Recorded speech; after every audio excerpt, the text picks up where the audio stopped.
ಕಡಲೆ ಇರಲಿ, ಹಲಸಂದೆ ಬೀಜ, ಕಪ್ಪು ಕಡಲೆ ಅಥವಾ ಬಿಳಿ ಕಡಲೆ, ಎಲ್ಲವೂ ಸ್ವಾದಿಷ್ಟವಾಗುತ್ತೆ.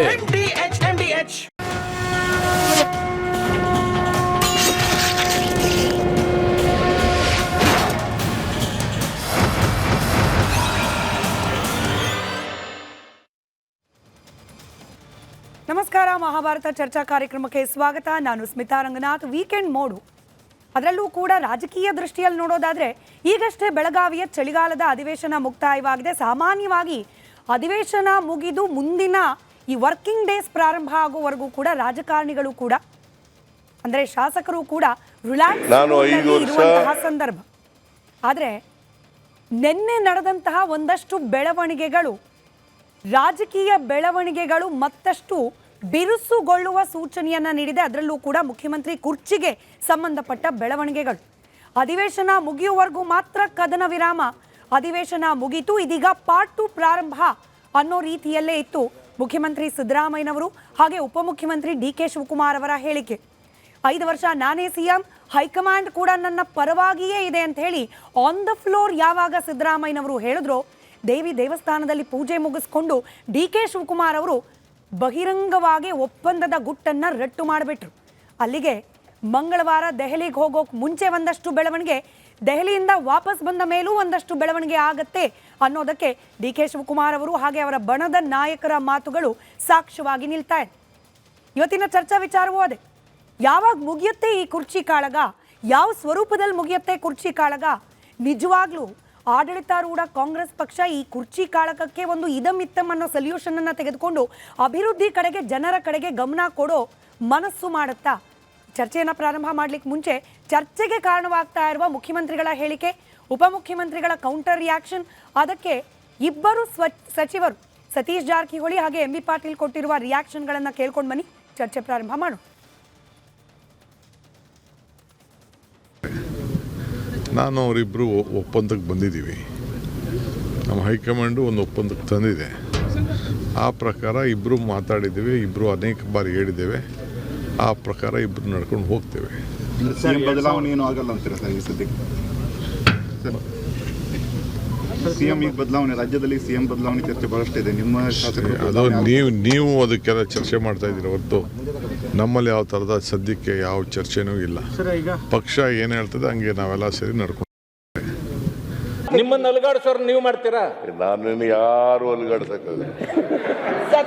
ಅಲ್ಲ, ಯಾರೆಲ್ಲ ಅಲುಗಾಡಿಸ್ತಾರೆ ಕೇಳ್ರಿ. ರವಿಕುಮಾರ್ ಕೂತ್ಕೊಳ್ಳಪ್ಪ ಇಲ್ಲಿ. ಯಾರು ಅಲುಗಾಡ್ಸಲ್ಲ, ನನಗೆ ಯಾರು ಅಲುಗಾಡ್ಸಕ್ಕಾಗಲ್ಲ. ನಿಮ್ಮಲ್ಲೇ ಅಲುಗಾಡಿಸ್ತಾರೆ. ನಾನು ಇದು 2ನೇ ಸಾರಿ ಮುಖ್ಯಮಂತ್ರಿ ಆಗಿರೋದು. ನಿಮ್ಮನ್ನ ಅಲುಗಾಡಿಸೋರು ನೀವು ಮಾಡ್ತೀರಾ? ನಾನು ಯಾರು ಅಲುಗಾಡ್ಸಕ್ಕಾಗಲ್ಲ. ಅಲ್ಲ, ಯಾರೆಲ್ಲ ಅಲುಗಾಡಿಸ್ತಾರೆ? ಕೇಳ್ರಿ. ರವಿಕುಮಾರ್ ಕೂತ್ಕೊಳ್ಳಪ್ಪ ಇಲ್ಲಿ. ಯಾರು ಅಲುಗಾಡ್ಸಲ್ಲ, ನನಗೆ ಯಾರು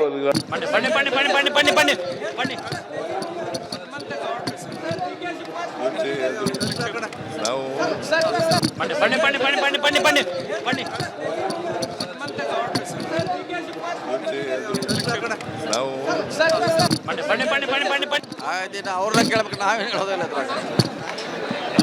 ಈಗ ನೋಡಿ, ಅವ್ರು ಇಬ್ಬರು ಕ್ಯಾಪ್ಟನ್ ಟಾಸ್ ಮಾಡಿದಾರ. ಅವರು ಚಿತ್ ಬಿದ್ದೈತೆ ಡಬ್ ಬಿದ್ದೈತೆ ನಮಗೆ ಗೊತ್ತಿಲ್ಲ. ಅದು ಡೆಲ್ಲಿ ಪ್ರವೇಶ ಕೊಟ್ಲ ಮೈದಾನದಲ್ಲಿ ಆಗಿದೆ. ಇನ್ನು ಅಲ್ಲಿ ಅವ್ರನ್ನ ಕೇಳಬೇಕು. ನಾವು ಅಲ್ಲಿ ಇಲ್ಲ, ಕ್ಯಾಪ್ಟನ್ ಜಾಗದಾಗ ನಾವಿಲ್ಲ.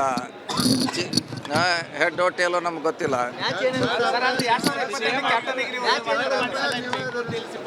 ಆವಾಗ ತಡಪ್ಪ. ನಾನೇನು ಮಾತನಾಡಲಿಕ್ಕೆ ಹೋಗೋದಿಲ್ಲ. ಇಬ್ಬರು ತಮ್ಮ ಅಭಿಪ್ರಾಯಗಳನ್ನು ಹೇಳಿದ್ದಾರೆ. ನಮ್ಮ ಪಕ್ಷದಲ್ಲಿ ಹೈಕಮಾಂಡ್ ಅಂತಿಮ. ಇವತ್ತು ಯಾರೇ ಏನೇ ಹೇಳಿದ್ರು ಕೂಡ ಅದು ಹೈಕಮಾಂಡೇ ಸುಪ್ರೀಂ. ಸೊ ಹೈಕಮಾಂಡ್ ಏನ್ ನಿರ್ಧಾರ ತೆಗೆದುಕೊಳ್ತದೆ ಅದು ಸಿಎಂ ಅವ್ರಿಗೆ, ಡಿ ಸಿ ಎಂ ಅವ್ರಿಗೆ, ಎಂ ಡಿ ಪಾಟೀಲ್ರಿಗೆ ಎಲ್ಲರಿಗೂ ಅನ್ವಯ ಆಗ್ತದೆ.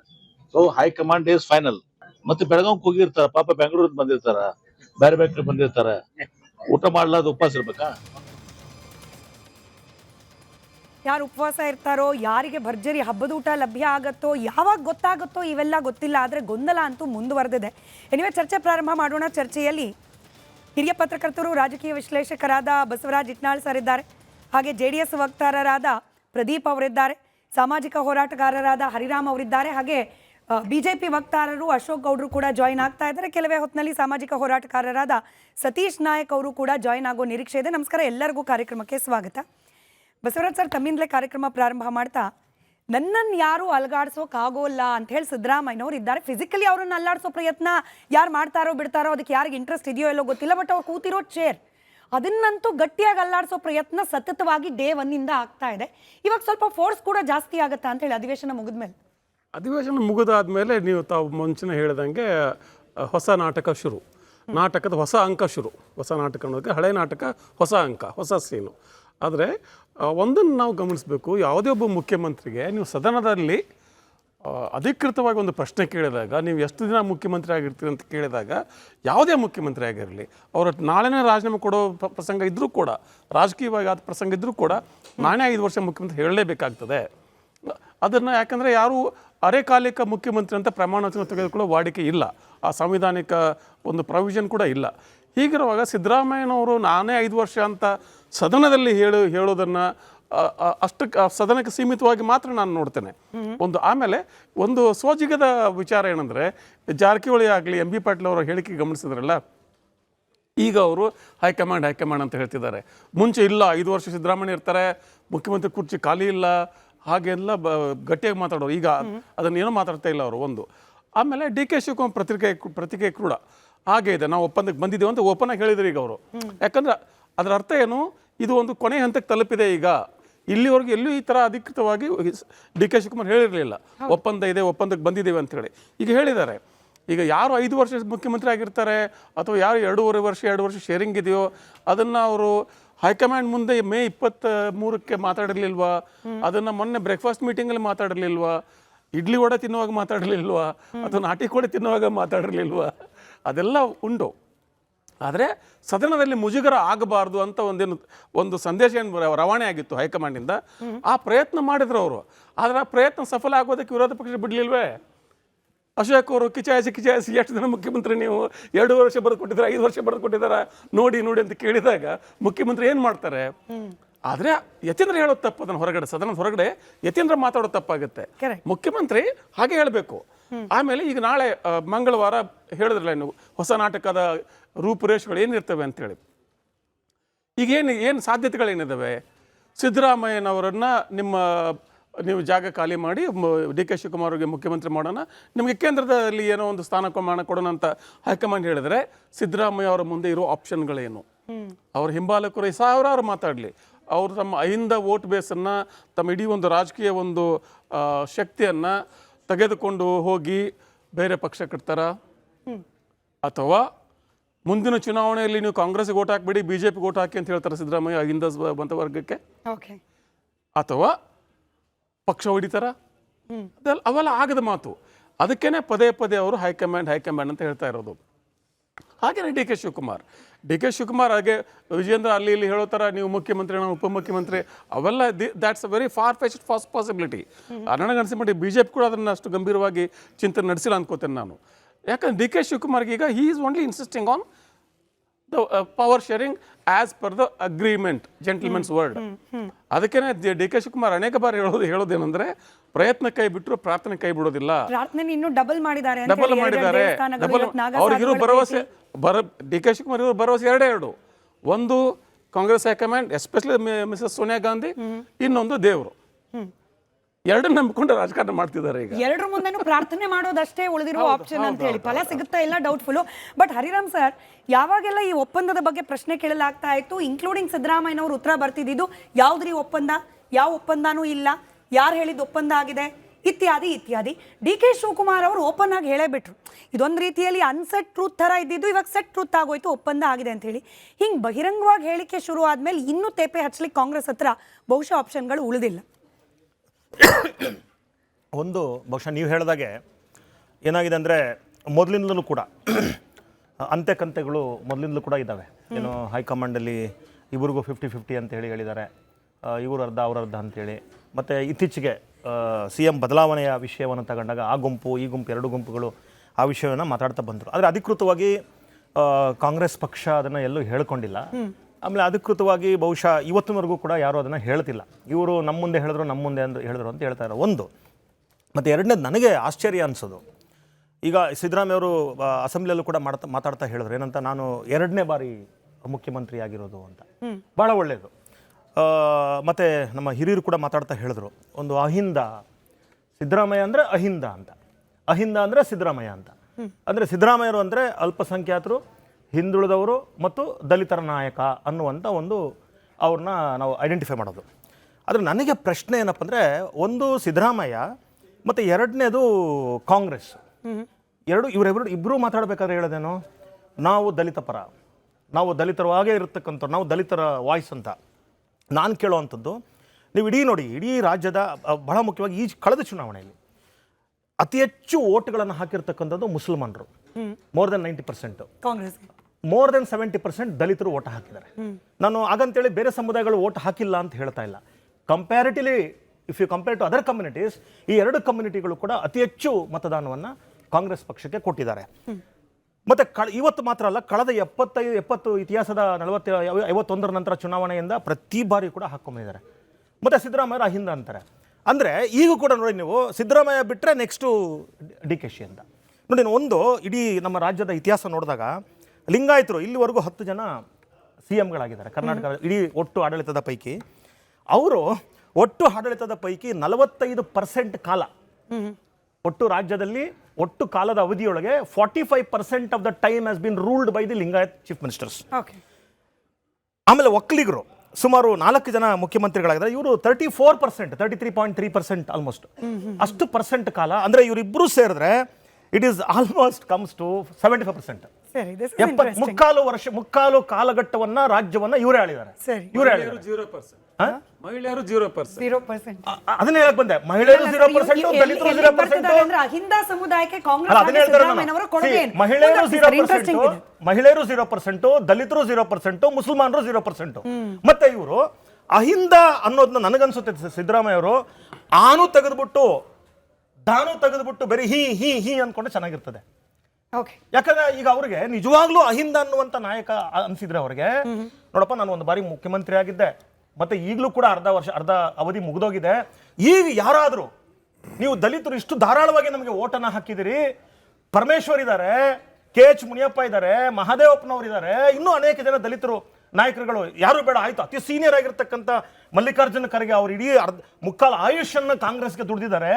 ಇವ್ರನ್ನ ಯಾರನ್ನಾದ್ರೂ ಕರ್ಕೊಂಡ್ಬಂದು ಮುಖ್ಯಮಂತ್ರಿ ಮಾಡ್ತೀನಿ ಅಥವಾ ಹೈಕಮಾಂಡ್ ಮಾಡ್ಲಿ ಅನ್ನುವಂತ ಮಾತು ಇವತ್ತು ಕೂಡ ಬರ್ತಾ ಇಲ್ವಲ್ಲ. ಡೈರೆಕ್ಟ್ ಆಗಿ ಹೇಳ್ತಿಲ್ಲ ಸರ್, ಬಟ್ ಅಶೋಕ್ ಗೌಡ್ರಿಗೂ ಗೊತ್ತಿರ್ಬೋದು, ಪ್ರದೀಪ್ ಸರ್ಗೂ ಗೊತ್ತಿರ್ಬೋದು, ಇದನ್ನ ಧಾರಾಳ ಮನಸ್ಸಿನಿಂದ ಹೇಳ್ತಾರೋ ಇಲ್ಲೋ ಗೊತ್ತಿಲ್ಲ ಸಿದ್ದರಾಮಯ್ಯನವರು. ಆದ್ರೆ ಪ್ರೊಟೆಕ್ಟಿವ್ ಕಾರ್ಡ್ ಆಗಿ ಬಳಕೆ ಮಾಡ್ಕೊಳ್ತಿದ್ದಾರೆ ಅಂತ ಹೇಳಿ DK ಶಿವಕುಮಾರ್ ಅವರಿಗೆ ಕೊಡೋದು ಬೇಡ. ಯಾಕೆ ಅಂತಂದ್ರೆ ಪರಮೇಶ್ವರ್ ಅವರಿದ್ದಾರೆ, ಹಾಗೆ ಹಿಂದುಳಿದ ಸಮುದಾಯದ ಅನೇಕರಿದ್ದಾರೆ. DK ಶಿವಕುಮಾರ್ ಅವರಿಗೆ ಹೋಗೋ ಆಪರ್ಚುನಿಟಿಯನ್ನು ತಪ್ಪಿಸ್ಲಿಕ್ಕೆ ಪ್ರೊಟೆಕ್ಟಿವ್ ಕಾರ್ಡ್ ಆಗಿ ಬಳಕೆ ಮಾಡ್ಕೊಳ್ತಿದ್ದಾರೆ ಅನ್ನೋ ಆರೋಪ ಇದೆ. ನಿಜಾನ ಸುಳ್ಳು ನನಗೆ ಗೊತ್ತಿಲ್ಲ. ಖಂಡಿತ ಅದು ನಿಜ. ಅದು ಇಬ್ರು ನಾಯಕರುಗಳು ದಲಿತು ಮತ್ತು ಮುಸ್ಲಿಮನ್ನ ಒಂದು ಪ್ರೊಟೆಕ್ಟಿವ್ ಕಾರ್ಡ್ ಆಗಿ ಬಳಸ್ತಾ ಇದ್ದಾರೆ ಹೊರತು ನಿಜವಾಗ್ಲೂ ಅವ್ರ ಬಗ್ಗೆ ಯಾರಿಗೂ ಕಾಳಜಿ ಇಲ್ಲ. ಈಗ ಉದಾಹರಣೆಗೆ DK ಶಿವಕುಮಾರ್ ಅವರು, ಈಗ ಏನಂದ್ರೆ, ಈಗ ನಮ್ಮ ಸಂವಿಧಾನ ಸರ್ವರಿಗೂ ಸಮಪಾಲು, ಸರ್ವರಿಗೂ ಸಮಬಾಳು. ಈಗ ಇಡೀ ಇಷ್ಟು ವರ್ಷಗಳ ನಾನು ಹೇಳಿದ ಇತಿಹಾಸ, ರಾಜಕೀಯ ಇತಿಹಾಸದಲ್ಲಿ 20% ಇರ್ತಕ್ಕಂಥ ದಲಿತರಿಗೆ ನೀವು ಅವರು ಮುಖ್ಯಮಂತ್ರಿ ಆಗ್ಲಿಕ್ಕೆ 70 ವರ್ಷ ಬೇಕಾಯ್ತು. ಉಪಮುಖ್ಯಮಂತ್ರಿ ಆಗ್ಲಿಕ್ಕೆ 70 ವರ್ಷ ಬೇಕಾಯ್ತು. ಇನ್ನು ಮುಖ್ಯಮಂತ್ರಿ ಯಾವಾಗ ಮಾಡ್ತೀರಿ ನೀವು? ಇಂಥದ್ದೊಂದು ವಾಸ್ತವವನ್ನ ಮುಂದಿಟ್ಟ ಮೇಲೂ ಅಶೋಕ್ ಗೌಡ್ರೆ, ಸಿದ್ದರಾಮಯ್ಯನವರನ್ನ ಕೆಳಗಿಳಿಸ್ಬಿಟ್ರೆ ಅಹಿಂದ ಓಟ್ಗಳು ಚದುರು ಹೋಗ್ಬಿಡುತ್ತೆ, ಕಾಂಗ್ರೆಸ್ಗೆ ಮುಂದಿನ ಚುನಾವಣೆಗಳಲ್ಲಿ ಆಪತ್ತು ಕಟ್ಟಿಟ್ಟ ಬುತ್ತಿ, ಈ ವಾದಕ್ಕೆ ಎಲ್ಲಿ ಉಳಿತು ಹಾಗಾದ್ರೆ ಪುಷ್ಟಿ? DK ಶಿವಕುಮಾರ್ ಅವರು ಬಹುಶಃ ಇದೊಂದು ಕ್ಲಿಪ್ಪಿಂಗ್ ಅನ್ನು ಇಟ್ಕೊಂಡು DK ಶಿವಕುಮಾರ್ ಅವರು ಬಣದವರು ಹೈಕಮಾಂಡ್ ತನಕ ಹೋಗ್ಬೋದು. ಹರಿರಾಮ್ ಅವ್ರು ಕೊಟ್ಟ ಲೆಕ್ಕವನ್ನ, ಹರಿರಾಮ್ ಅವರು ಮಾತುಗಳಿಗೆ ಇನ್ನೊಂದು 2 ಪದ ಸೇರಿಸ್ಬಿಡ್ತೀನಿ. ನಾನು ಕ್ಯಾಲ್ಕುಲೇಟ್ ಮಾಡಿದ್ದೇನೆ. ಭಾರತದ ಇತಿಹಾಸದಲ್ಲಿ 79 ವರ್ಷದ ಇತಿಹಾಸ, ಭಾರತದ ಇತಿಹಾಸ ಅಂದರೆ ಡೆಮಾಕ್ರೆಟಿಕಲ್ ಇತಿಹಾಸ. ಆ ಡೆಮಾಕ್ರೆಟಿಕಲ್ ಇತಿಹಾಸದಲ್ಲಿ ನಾವು ತತ್ಸುಮಾರು ಮೈನ್ ಲ್ಯಾಂಡು ಮತ್ತು ಯೂನಿಯನ್ ಟೆರಿಟರೀಸ್ ಎಲ್ಲ ಲೆಕ್ಕ ಹಾಕ್ಕೊಂಡು ಒಂದು 25-28 ರಾಜ್ಯ ಅಂತ ಇಟ್ಕೊಂಡು ಅದರಲ್ಲಿ ಒಂದೊಂದು ರಾಜ್ಯದಲ್ಲಿ 20 ಮುಖ್ಯಮಂತ್ರಿ ಆಗಿದ್ದಾರೆ ಅಂತ ಇಟ್ಕೊಂಡಿದ್ದೀವಿ. ತತ್ಸುಮಾರು 600 ಮುಖ್ಯಮಂತ್ರಿಗಳು ಅಂದರೆ ಇಡೀ ದೇಶದಲ್ಲಿ 600 ಮುಖ್ಯಮಂತ್ರಿಗಳಲ್ಲಿ ಇಲ್ಲಿವರೆಗೂ ಕಾಂಗ್ರೆಸ್ನವ್ರು ಎಷ್ಟು ಜನ ದಲಿತರ ಮುಖ್ಯಮಂತ್ರಿಗಳು ಮಾಡಿದ್ದಾರೆ ಅಂತ ಹೇಳಿದ್ರೆ 7 ಜನ ಅಷ್ಟೇ. ಆ 7 ಜನನೂ ಏನು ಅಂದರೆ ಪಾಪ 3 ತಿಂಗಳೊಬ್ಬರಿಗೆ, 2 ವರ್ಷ ಒಬ್ಬರಿಗೆ, ಯಾರಿಗೂ ಸಹ ಈ 7 ಜನದಲ್ಲೂ ಪಾಪ ಇನ್ನೂ ಬೇರೆ ಪಕ್ಷಗಳು ಅಂದರೆ BSP ಇರ್ಬೋದು, ಬೇರೆ ಬೇರೆ ಪಕ್ಷಗಳೆಲ್ಲ ಸೇರಿಸಿ ಮಾಡಿರ್ತಕ್ಕಂತಹದ್ದು 12 ಜನ ಮುಖ್ಯಮಂತ್ರಿಗಳು ದಲಿತರನ್ನು ಮಾಡಿದ್ದಾರೆ. ಅಂದರೆ ದಲಿತರಿಗೆ ಹರಿರಾಮ್ ಅವ್ರು ಏನು ಹೇಳ್ತಿದ್ದಾರೆ ಅದು ವಾಸ್ತವ, ಅದು 100% ವಾಸ್ತವ. ಅದು ಈ ದೇಶದಲ್ಲಿ ಮ್ಯಾಕ್ಸಿಮಮ್ ಪರ್ಸೆಂಟೇಜ್ ಆಫ್ ಗವರ್ನೆನ್ಸ್ ನಡೆಸಿರ್ತಕ್ಕಂಥದ್ದು ಕಾಂಗ್ರೆಸ್ ಪಕ್ಷ, ರಾಜ್ಯಗಳು ಮತ್ತು ದೇಶದಲ್ಲಿ. ಆದರೆ ಆಪರ್ಚುನಿಟಿ ಅಂತ ಬಂದಾಗ ಎಲ್ಲ ಕಡೆ ಇವರು ಹೇಳಿದ್ದು ಇಂದಿರಾ ಗಾಂಧಿ ಟೈಮಿಂದ, ನೆಹರು ಗಾಂಧಿ ಟೈಮಿಂದ ಮುಸಲ್ಮಾನರು ಮತ್ತು ದಲಿತರನ್ನ ಒಟ್ಟಾಗಿ ಗೂಡಿಸಿದ್ರು ಸಹ ಅಧಿಕಾರ ಮಾತ್ರ ಖಂಡಿತವಾಗ್ಲೂ ದಲಿತರು ಕೊಟ್ಟಿಲ್ಲ ಇವರು. ಆಯ್ತಾ? ಒಂದು ಅಂದರೆ ಹರಿರಾಮ್ ಅವ್ರ ಮಾತಿಗೆ ಇದು ಕೇಳಿಸ್ಕೊಳ್ಳಿ, ಯಾಕಂದ್ರೆ ಹಿರಿಯರಾದಂತಹ ಕಾಂಗ್ರೆಸ್ನ ಯಾರಾದ್ರೂ ಇದು ಹಿರಿಯರಿದ್ದರೆ, ಯಾಕಂದ್ರೆ ನಾನೇ ವರ್ಕೌಟ್ ಮಾಡಿದ ಸ್ಟ್ಯಾಟಿಸ್ಟಿಕ್ಸು, ಈ ಸ್ಟ್ಯಾಟಿಸ್ಟಿಕ್ಸ್ ಹಿಂಗಿದೆ. ಆಯಿತಾ? ಆಯಿತು. ಈಗ ಎರಡನೇದು, ಇವತ್ತು ಆ್ಯಕ್ಚುಲ್ ಕ್ಯಾಲ್ಕುಲೇಷನ್ಸ್ ಪ್ರಕಾರ ಏನು ಯತ್ನಾಳ್ ಸರ್ ಹೇಳ್ತಿದ್ರು, ಕ್ಯಾಲ್ಕುಲೇಷನ್ಸ್ ಪ್ರಕಾರ ನೋಡಿದ್ರೆ ಇವತ್ತು ಆ್ಯಕ್ಚುಲ್ ಚಾಲೆಂಜ್ ಇರತಕ್ಕಂತಹದ್ದು ರಾಹುಲ್ ಗಾಂಧಿಗೆ. ಯಾಕೆಂದರೆ ರಾಹುಲ್ ಗಾಂಧಿ ಯಾವಾಗ ಹೈಕಮಾಂಡ್ ಅಂತ ಹೇಳಿದ್ದಾರೆ ಮತ್ತು ಯಾವ್ಯಾವ ರೀತಿ ಡಿಸಿಷನ್ಸ್ನ ತೆಗೆದುಕೊಂಡಿದ್ದಾರೆ ಹಿಂದೆ, ಪಂಜಾಬ್ ಇರ್ಬೋದು ಅಥವಾ ಛತ್ತೀಸ್ಗಢ ಅಥವಾ ರಾಜಸ್ಥಾನ ಮತ್ತು ಮಧ್ಯಪ್ರದೇಶ, ಬೇರೆ ಬೇರೆ ರಾಜ್ಯಗಳಲ್ಲಿ ಏನೇನು ರೀತಿ ತೆಗೆದುಕೊಂಡಿದ್ದಾರೆ, ಇವತ್ತು ಆ್ಯಕ್ಚುಲ್ ಚಾಲೆಂಜ್ ಇರ್ತಕ್ಕಂಥದ್ದು ರಾಹುಲ್ ಗಾಂಧಿ. ಯಾಕೆ ಅಂತ ಹೇಳಿದ್ರೆ ಅದು ಹೇಳ್ತಾ ಇದ್ದೀನಿ. ಅದಕ್ಕೆ ಅಂದರೆ ಪಂಜಾಬಲ್ಲಿ ಬ್ಯಾಕ್ ಫೈರ್ ಆಯಿತು ಮತ್ತು ರಾಜಸ್ಥಾನದಲ್ಲಿ ಯಾಕೆ ಬ್ಯಾಕ್ ಫೈರ್ ಆಯಿತು ನೆಕ್ಸ್ಟ್ ಚುನಾವಣೆಯಲ್ಲಿ. ಆದರೆ ಕರ್ನಾಟಕದಲ್ಲಿ ನಾನು ಒಂದು ಅನಲಿಟಿಕಲ್ ಆಗಿ ಮಾತಾಡೋದಾದರೆ 34% ವೋಟ್ ಶೇರು ಕಾಂಗ್ರೆಸ್ ಪಕ್ಷಕ್ಕೆ ಯಾವ ಚುನಾವಣೆ, there hopeless performance was in 1994. Hopeless performance 35 third ಪ್ಲೇಸ್ಗೆ ಬಂದ್ಬಿಟ್ರು ಅವರು. ಅಂತಹ ಒಂದು ಟೈಮಲ್ಲೂ ಸಹ ಅಥವಾ ಲೋಕಸಭೆಗಳಲ್ಲೇ ತೆಗೆದುಕೊಂಡ್ರೂ ಸಹ 34%ಗಿಂತ ಕಡಿಮೆ ವೋಟ್ ಶೇರ್ ಬಂದಿರಲಿಲ್ಲ. ಒಂದು. ಎರಡನೇದು, ನೀವು ಯಾವುದು ಸಿದ್ದರಾಮಯ್ಯನವರ ಆಡಳಿತ ಏನಿದೆ ಎಲ್ಲರಿಗೂ ಗೊತ್ತು, ದಲಿತರಿಗೆ ಚೂರಿ ಹಾಕಿದ್ದಾರೆ, ಅಲ್ಪಸಂಖ್ಯಾತರಿಗೆ ಚೂರಿ ಹಾಕಿದ್ದಾರೆ, ಹಿಂದುಳಿದ ವರ್ಗದವ್ರಿಗೆ ಚೂರಿ ಹಾಕಿದ್ದಾರೆ ಅಂತೇಳಿ. ಅದರಿಂದ ಸಿದ್ದರಾಮಯ್ಯನವ್ರನ್ನ ತೆಗೆದುಬಿಟ್ರೆ ಹೌದು ಒಂದಷ್ಟು ಸಿದ್ದರಾಮಯ್ಯನವರ ಅಭಿಮಾನಕ್ಕೆ ಒಂದು 3-4% ವೋಟ್ ಶೇರ್ ಕಡಿಮೆ ಆಗ್ಬೋದು. ಹಾಗೆ ಅಕಸ್ಮಾತ್ ಡಿ ಕೆ ಶಿವಕುಮಾರ್ ಅವ್ರನ್ನ ಮಾಡದೇ ಇದ್ದರೆ ಯಾವ ರೀತಿ ಒಕ್ಕಲಿಗರು ಒಂದಷ್ಟು ವೋಟ್ ಹಾಕಿದ್ರು ಅದು ಕಡಿಮೆ ಆಗ್ಬೋದು. ಅಂದರೆ your net gain and loss is same. So that is why it is difficult for Rahul Gandhi to take a call, because ಈಗ ಮ್ಯಾಥಮೆಟಿಕ್ಸು ರಾಹುಲ್ ಗಾಂಧಿಗೆ ಬರಲ್ಲ. ಅದಕ್ಕೋಸ್ಕರ ಇನ್ನು ಮೂರನೇದು ವಿಚಾರ ಏನು, ಕಾಂಗ್ರೆಸ್ ಪಕ್ಷ ಅಧಿಕೃತ ವಕ್ತಾರರನ್ನ ಕಳಿಸ್ತಾ ಇರೋದಕ್ಕೆ ಅಶೋಕ್ ಗೌಡ್ರಿಗೆ ಇದು ಓಪನ್ ಫೀಲ್ಡ್, ಯಾವ ಕಡೆ ಬೇಕಾದ್ರೂ ಫೈರ್ ಮಾಡ್ಕೊಳ್ಳಿ ಅಂತ ಒಬ್ಜೆಕ್ಟ್ ಮಾಡಿದ್ರೆ ನನ್ನ ಕಾಂಗ್ರೆಸ್ ಪಕ್ಷದ ವಕ್ತಾರರು ಅಂತ ಹೇಳಿ ಕಾಮೆಂಟ್ ಹಾಕ್ಬಿಡ್ತಾರೆ. ಹಾಗಾಗಿ ನಾನು ಇದನ್ನ ವೀಕ್ಷಕರಿಗೆ ಬಿಡ್ತೀನಿ, ಎಷ್ಟು ಒಪ್ಪಬೇಕು ಎಷ್ಟು. ಇನ್ನೊಂದು ಪಾಯಿಂಟ್ ಹೇಳ್ಬಿಡ್ತೀನಿ. 42.5 ವರ್ಷದ ಸಿದ್ದರಾಮಯ್ಯನವರ ಅಧಿಕಾರದ ಆಡಳಿತ ಅಂದರೆ 83ರಲ್ಲಿ ಅವರು ವಿಧಾನಸಭೆಗೆ ಬರ್ತಾರೆ. ವಿಧಾನಸಭೆಗೆ ಬಂದ ದಿನದಿಂದ ಆವತ್ತು ಮಂಡಳಿಗೆ ಒಂದು ಗಡಿನಾಡು ಮಂಡಳಿಗೆ ಅಧ್ಯಕ್ಷರಾಗ್ತಾರೆ, ಕನ್ನಡ ನಾಡು ಮಂಡಳಿಗೆ ಅಧ್ಯಕ್ಷರಾಗಿರ್ತಾರೆ, ತದನಂತರ ಸಚಿವರಾಗ್ತಾರೆ. 89ರಲ್ಲಿ ಚುನಾವಣೆ ಸೋಲ್ತಾರೆ, 99ರಲ್ಲಿ ಚುನಾವಣೆ ಸೋಲ್ತಾರೆ, 10 ವರ್ಷ ಮೇಲೆ ಕೂತಿರ್ತಾರೆ. ಮಿಕ್ಕಿದೆಲ್ಲ ಟೈಮು ಅಂದರೆ 3ನೇ ಚುನಾವಣೆ ಸೋತ್ರು ಸಹ ಇನ್ನೊಂದು ಕ್ಷೇತ್ರದಲ್ಲಿ ಗೆದ್ದಿರ್ತಾರೆ, ಅದರಿಂದ ಬರ್ತಾರೆ. ವಿಧಾನಸಭೆಗೆ ಬಂದ ಮೇಲೆ ಆತ ಮನೆಯಲ್ಲಿ ಕೂತ್ಕೊಂಡಿರೋದು ಗೂಟದ ಕಾರ್ ಇಲ್ಲದೆ ಮತ್ತು PS ಇಲ್ಲದೆ ಕೇವಲ 1.5 ವರ್ಷ ಮಾತ್ರ. ಕೇವಲ 1.5 ವರ್ಷ. ಮಿಕ್ಕಿದ ಎಲ್ಲ ಆಡಳಿತಾವಧಿಗಳಲ್ಲಿ ವೆದರ್ ಇಟ್ ಈಸ್ ಎ ಮಂತ್ರಿ, sericulture minister or finance minister, deputy CM or CM, ನಾನು ಒಂದೇ ಒಂದು ನಿಮ್ಮ ಚಾನಲ್ನ ವಾಹಿನಿನ ಖಂಡಿತವಾಗ್ಲೂ ಸಿದ್ದರಾಮಯ್ಯನವರು ಅಥವಾ ಸಿದ್ದರಾಮಯ್ಯನವ್ರಿಗೆ ಬೇಕಾಗಿರ್ತಕ್ಕಂಥ ನೋಡಿರ್ತಿರ್ತಾರೆ. ನಾನು ಒಂದು ರಿಕ್ವೆಸ್ಟ್ ಮಾಡ್ತೀನಿ, ಕೊನೆಯ ಗಳಿಗೆಯಲ್ಲಿ ಇದ್ದೀರಾ, weather it is January 12th ಅಥವಾ ಏನೋ ಒಂದು ಕಂಪ್ಲೀಟ್ ಆಗುತ್ತೆ ತಮ್ಮದು, ಅಂದರೆ ದೇವರಾಜ ಅರಸುವ ರೆಕಾರ್ಡ್ನ ಬ್ರೇಕ್ ಮಾಡ್ತೀನಿ ಅಂತ ಹೇಳ್ತಾ ಇದ್ದಾರೆ. ನಾನು ಒಂದು ರಿಕ್ವೆಸ್ಟ್ ಸಿದ್ದರಾಮಯ್ಯನವ್ರಿಗೆ, ಒಂದು ವೈಟ್ ಪೇಪರ್ನ ಹೊಡಿಸ್ಬಿಡಿ ಸಿದ್ದರಾಮಣ್ಣ. ಯಾಕೆ ಅಂತ ಹೇಳಿದ್ರೆ ನಿಮ್ಮ ಆಡಳಿತಾವಧಿಯಲ್ಲಿ ಯಾವ ರೀತಿ ಅಂದರೆ ಫೈನಾನ್ಸ್ ಮಿನಿಸ್ಟರ್, DCM ಮತ್ತು CM ಆಗಿ ರಾಜ್ಯಕ್ಕೆ ಏನೇನು ಕೊಡುಗೆ ಕೊಟ್ಟಿದ್ದೀರಾ ಅಂತ ಹೇಳಿ ಓಡಿಸ್ಬಿಡಿ. ಯಾಕೆಂದ್ರೆ ನಮಗೆ ಗೊತ್ತಿರಂಗೆ ತಮ್ಮ ಕೊಡುಗೆ ಸಿದ್ದರಾಮಣ್ಣ ಶೂನ್ಯ.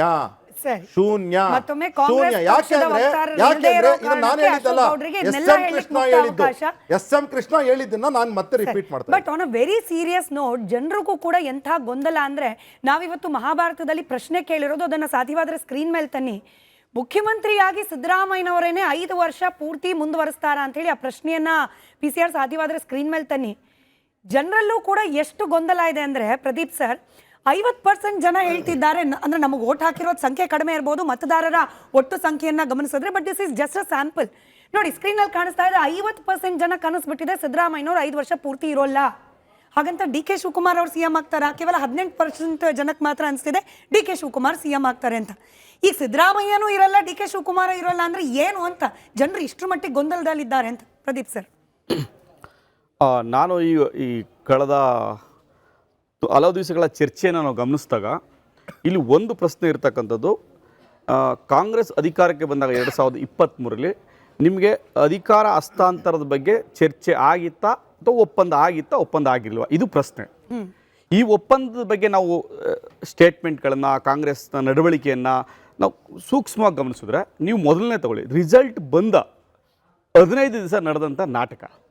ಬೆಂಗಳೂರಿಂದ ಡೆಲ್ಲಿವರೆಗೆ ಶಾಸಕರು ಮತ್ತು ಡಿ ಕೆ ಶಿವಕುಮಾರ್ ಅವರು ಮತ್ತು ಸಿದ್ದರಾಮಯ್ಯನವರು, ಸುರ್ಜೇವಾಲಾ ಅವರು, ವೇಣುಗೋಪಾಲ್ ಅವರು, ಸೋನಿಯಾ ಗಾಂಧಿ ಅವರು, ಮಲ್ಲಿಕಾರ್ಜುನ್ ಖರ್ಗೆ ಅವರು ತೆಗೆದುಕೊಂಡಂಥ ಮೀಟಿಂಗ್ಗಳು, ಈ ಎಲ್ಲ ಮೀಟಿಂಗ್ಗಳ ಪರಿಣಾಮವಾಗಿ ಆಗಲೇ 15 ದಿವಸ ತಡವಾಗಿ ಕ್ಯಾಬಿನೆಟ್ನ ಮಾಡಿದ್ರು. ಆ ಒಂದು ವಾರದಲ್ಲಿ ಆ ಡಿಸಿಷನ್ನ ತೆಗೆದುಕೊಳ್ಳೋಕ್ಕಾಗಲಿಲ್ಲ. ತದನಂತರ ನೀವು ನೋಡಿ, ರಾಜಣ್ಣನವರು ಒಂದು ಸ್ಟೇಟ್ಮೆಂಟು 8 ತಿಂಗಳ ಹಿಂದೆ ಒಂದು ಸ್ಟೇಟ್ಮೆಂಟ್ ಮಾಡ್ತಾರೆ, ನವೆಂಬರಲ್ಲಿ ಕ್ರಾಂತಿ ಆಗುತ್ತೆ ಅಂತ. ಯಾಕೆ ನವೆಂಬರ್ ಕ್ರಾಂತಿ ಆಗುತ್ತೆ ಅಂದರೆ, ನವೆಂಬರ್ 20ಕ್ಕೆ 2.5 ವರ್ಷ ಕಂಪ್ಲೀಟ್ ಆಗುತ್ತೆ. ಆ ಕಾರಣಕ್ಕೋಸ್ಕರನೇ ಅವರು ನವೆಂಬರ್ಗೆ ಕ್ರಾಂತಿ ಆಗುತ್ತೆ ಅನ್ನೋ ಸ್ಟೇಟ್ಮೆಂಟನ್ನು 8 ತಿಂಗಳ ಹಿಂದೆ ಕೊಟ್ಟಿದ್ರು ಅಂತ. ಹಾಗಾಗಿ ಒಪ್ಪಂದ ಆಗಿದೆ ಅನ್ನುವ ಸ್ಟೇಟ್ಮೆಂಟು. ಅದಾದಮೇಲೆ ನೀವು ಬಾಲಕೃಷ್ಣ ಮಾಗಡಿ ಶಾಸಕರು ಕೊಟ್ಟಂಥ ಸ್ಟೇಟ್ಮೆಂಟ್ ಇರ್ಬೋದು, ಇಕ್ಬಾಲ್ ಹುಸೇನ್ ಅವರು ಕೊಟ್ಟಂಥ ಸ್ಟೇಟ್ಮೆಂಟ್ ಇರ್ತಕ್ಕಂಥದ್ದು ಇರ್ಬೋದು, ಜಮೀರ್ ಅಹಮದ್ ಖಾನ್ ಅವರು ಕೊಟ್ಟಂಥ ಸ್ಟೇಟ್ಮೆಂಟ್ ಇರ್ಬೋದು, ಮುಂದುವರಿತಾರೆ ಅಂತಕ್ಕಂಥ ಸ್ಟೇಟ್ಮೆಂಟ್ ಕೊಟ್ಟರು. ಮತ್ತು ಹಾಗೆ ಇಲ್ಲ ಡಿ ಕೆ ಶಿವಕುಮಾರ್ CM ಆಗಬೇಕು ಅಂತಲೂ ಸ್ಟೇಟ್ಮೆಂಟ್ ಕೊಟ್ಟರು. ಅಂದರೆ ಈ ಎಲ್ಲ ಸ್ಟೇಟ್ಮೆಂಟ್ಗಳ ನಡುವೆ ಕ್ಲಿಯರಾಗಿ ಒಂದು ಗೊತ್ತಾಗ್ತಕ್ಕಂಥದ್ದು ಏನಪ್ಪ ಅಂದರೆ, ಇದು ಒಂದು ಒಪ್ಪಂದ ಆಗಿದೆ ಅನ್ನುವ ಮನಸ್ಥಿತಿಗೆ ನಾವೆಲ್ಲರೂ ಬರ್ಬೋದು. ಅವರು ಹೈಕಮಾಂಡ್ ಹಂತದಲ್ಲಿ ಈ ತೀರ್ಮಾನ ಆಗಿದೆ. ಜೊತೆಗೆ ಈಗ ಡಿ ಕೆ ಶಿವಕುಮಾರು ಇಲ್ಲಿ ನಿನ್ನೆ ಕೊಟ್ಟಂಥ ಸ್ಟೇಟ್ಮೆಂಟು, ಎಸ್ ನಮ್ಮಿಬ್ಬರ ನಡುವೆ ಒಂದು ಒಪ್ಪಂದ ಆಗಿದೆ. ಆ ಏನು ಒಪ್ಪಂದ ಅನ್ನೋದು ಹೇಳೋಕ್ಕಾಗದೇ ಇರ್ಬೋದು, ಬಟ್ ಒಪ್ಪಂದ ಆಗಿದೆ ಅಂತ ಹೇಳಿದ್ದಾರೆ. ಹಾಗೆ ಸಿದ್ದರಾಮಯ್ಯನವರು ಸ್ಟೇಟ್ಮೆಂಟನ್ನು ನೋಡಿದ್ರೆ ಹೈಕಮಾಂಡ್ನ ತೀರ್ಮಾನಕ್ಕೆ ನಾನು ಬದ್ಧ ಅಂತೇಳಿ 1 ಅಲ್ಲ 10 ಬಾರಿ ಅವರು ಹೇಳಿದ್ದಾರೆ ಮಾಧ್ಯಮದ ಮುಂದೆ. ಸೊ ಅವ್ರ ಸ್ಟೇಟ್ಮೆಂಟು ಕೂಡ ಅಲ್ಲಿಗೆ ನಾನು ಹೈಕಮಾಂಡ್ ಅಂದರೆ ಹೈಕಮಾಂಡ್ ತೀರ್ಮಾನ ಮಾಡುತ್ತೆ ಅನ್ನೋದಾದರೆ ಅವ್ರು ಯಾಕೆ ನಾನು ಮುಂದುವರಿತಾ ಅಂತ ಹೇಳ್ತಾ ಇಲ್ಲ.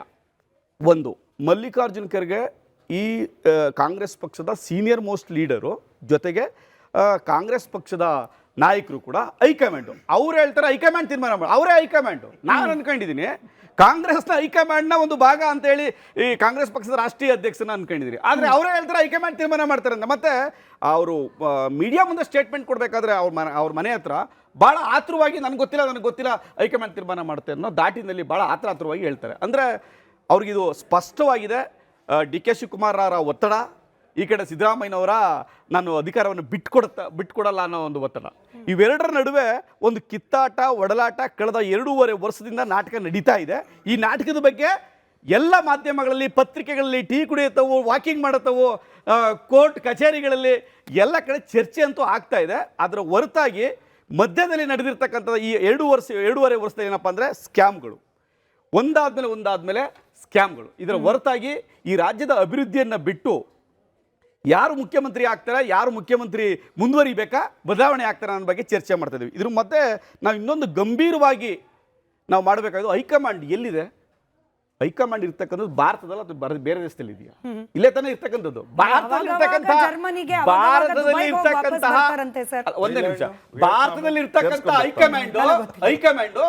ಹೈಕಮಾಂಡ್ ಅಂತ 10,000 ಬಾರಿ ಹೇಳ್ಬಿಟ್ಟವ್ರೆ. ಈ ಹೈಕಮಾಂಡ್ ಇದುವರೆಗೆ ಡಿಸೈಡ್ ಮಾಡ್ಬೇಕಲ್ಲ. ಒಂದು ರಾಹುಲ್ ಗಾಂಧಿ ಅವರು, ಇಲ್ಲ ಸೋನಿಯಾ ಗಾಂಧಿ ಅವರು, ಇಲ್ಲಾಂದ್ರೆ ಮಲ್ಲಿಕಾರ್ಜುನ್ ಖರ್ಗೆ ಅವರು ಮತ್ತು ಸುರ್ಜೇವಾಲಾ ಅವರು, ವೇಣುಗೋಪಾಲ್ ಇವರೇ ಮೇಜರ್. ಪ್ರಿಯಾಂಕಾ ವಾದ್ರಾ ಅವ್ರ ಮಕ್ಕಳು ಅಲ್ಲ, ಇವ್ರು ಇಷ್ಟು ಮೇಜರ್ ಆಗಿದ್ದಾರೆ.